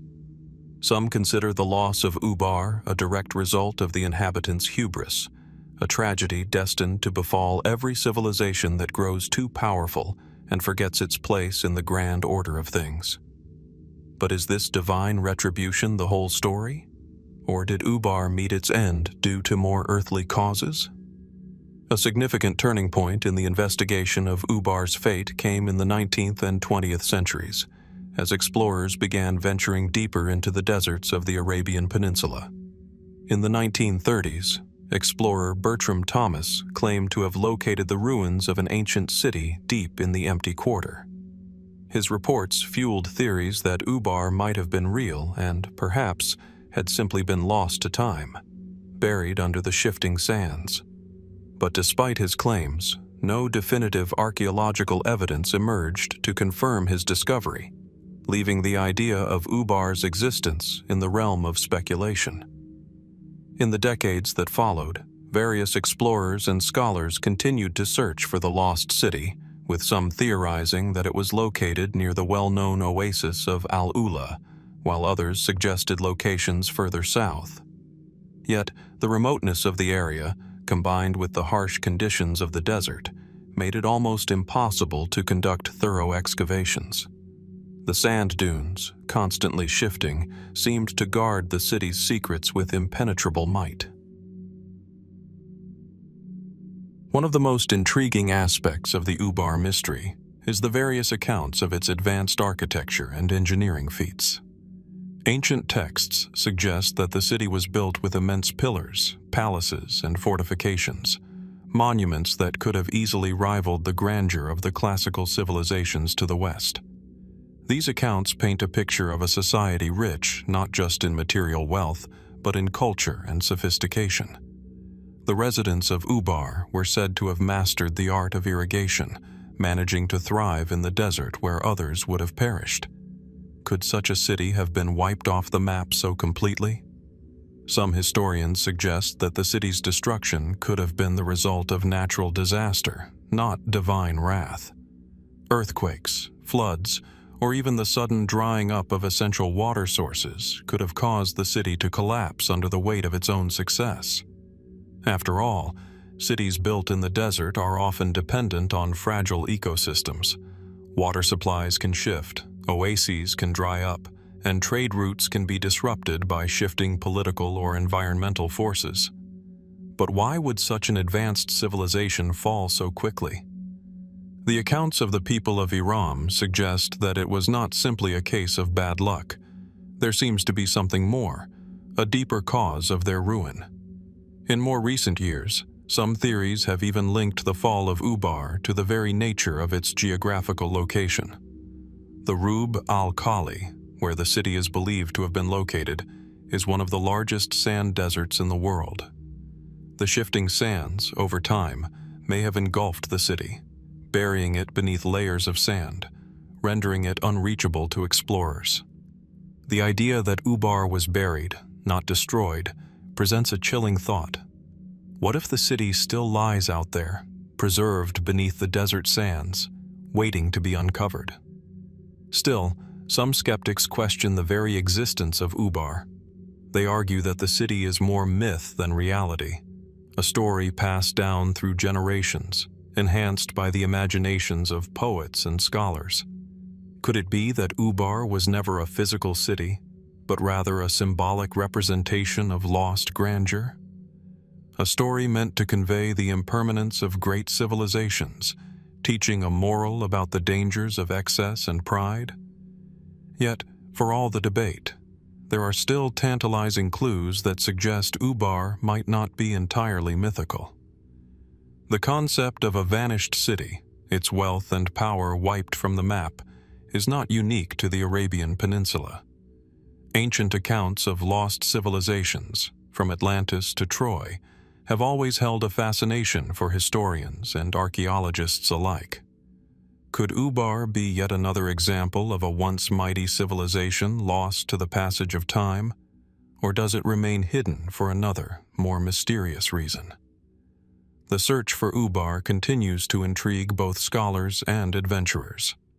Every year, new technologies such as satellite imagery and ground-penetrating radar are used to scan the desert floor, seeking out evidence of ancient structures buried deep beneath the sands. Yet, despite all these advancements, the exact location of Ubar remains a mystery. As we reflect on the fate of this enigmatic city, we are left with more questions than answers. Was Ubar a real city that fell to the sands of time? Or was it always a legend, a myth born from the ancient imagination?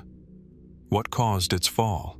A natural disaster, divine retribution, or a series of complex political and environmental factors? And most importantly, is Ubar still out there, hidden beneath the shifting dunes of the Rub al-Khali, waiting to be rediscovered by the hands of those bold enough to venture into one of the world's most inhospitable places? Perhaps, like so many other mysteries of history, the answers are buried beneath the sands, just out of reach. Or perhaps, the answers are closer than we think, waiting for someone to uncover the long-forgotten truth of what happened to Ubar and why it vanished into the mists of time. High in the northern region of Peru, nestled within the arid landscape of the Chicama Valley, lies a site that, until recently, was unknown to the outside world. A site so remote, so hidden, that the mystery it harbored remained untouched by modern archaeology for centuries. This is the ancient tomb of the Lady of Kau, a name that would eventually captivate the imaginations of archaeologists and historians alike. But the tale of this woman, entombed in an elaborate pyramid dating back to around 500 BC, goes far beyond the physical richness of her burial. Her discovery revealed much more than artifacts of gold, ceremonial objects, and intricate textiles. It also sparked a new theory, one that questions the long-held view of ancient Peruvian civilizations as isolated, self-contained cultures.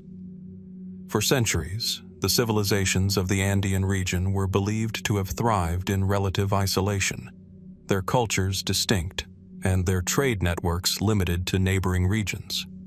Yet the discovery of the Lady of Kau in the early 2000s, buried in a massive tomb surrounded by offerings of luxury goods and sophisticated artifacts, led to a remarkable hypothesis: that this ancient queen might have had trade links far beyond what was previously imagined, far beyond the confines of the Andes or even the western coast of South America. Could she have been connected to a global network of ancient traders, a precursor to the vast transcontinental trade routes that would later dominate the ancient world? The Lady of Kau's tomb itself is a work of astonishing craftsmanship. Discovered in 2006 at the El Brujo archaeological site, this woman, who was likely a high-ranking ruler of the Moche civilization, was found buried with an impressive array of artifacts: ceremonial masks, intricate textiles, fine pottery, and even tools of war. Yet it was the manner of her burial that truly stood out. Unlike many other rulers of the time, who were interred with only modest items or offerings, the Lady of Kau's tomb was surrounded by an abundance of riches, an indication of her power and influence.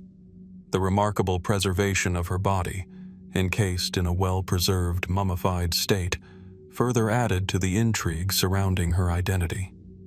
She was a woman of remarkable significance, one whose life seemed to hold more than what could be understood by simply looking at the artifacts.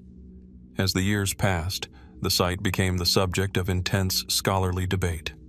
The items found with the Lady of Kau were not only exquisite in their craftsmanship, but they also revealed a deep level of cultural sophistication, suggesting that the Moche civilization was far more advanced than previously understood.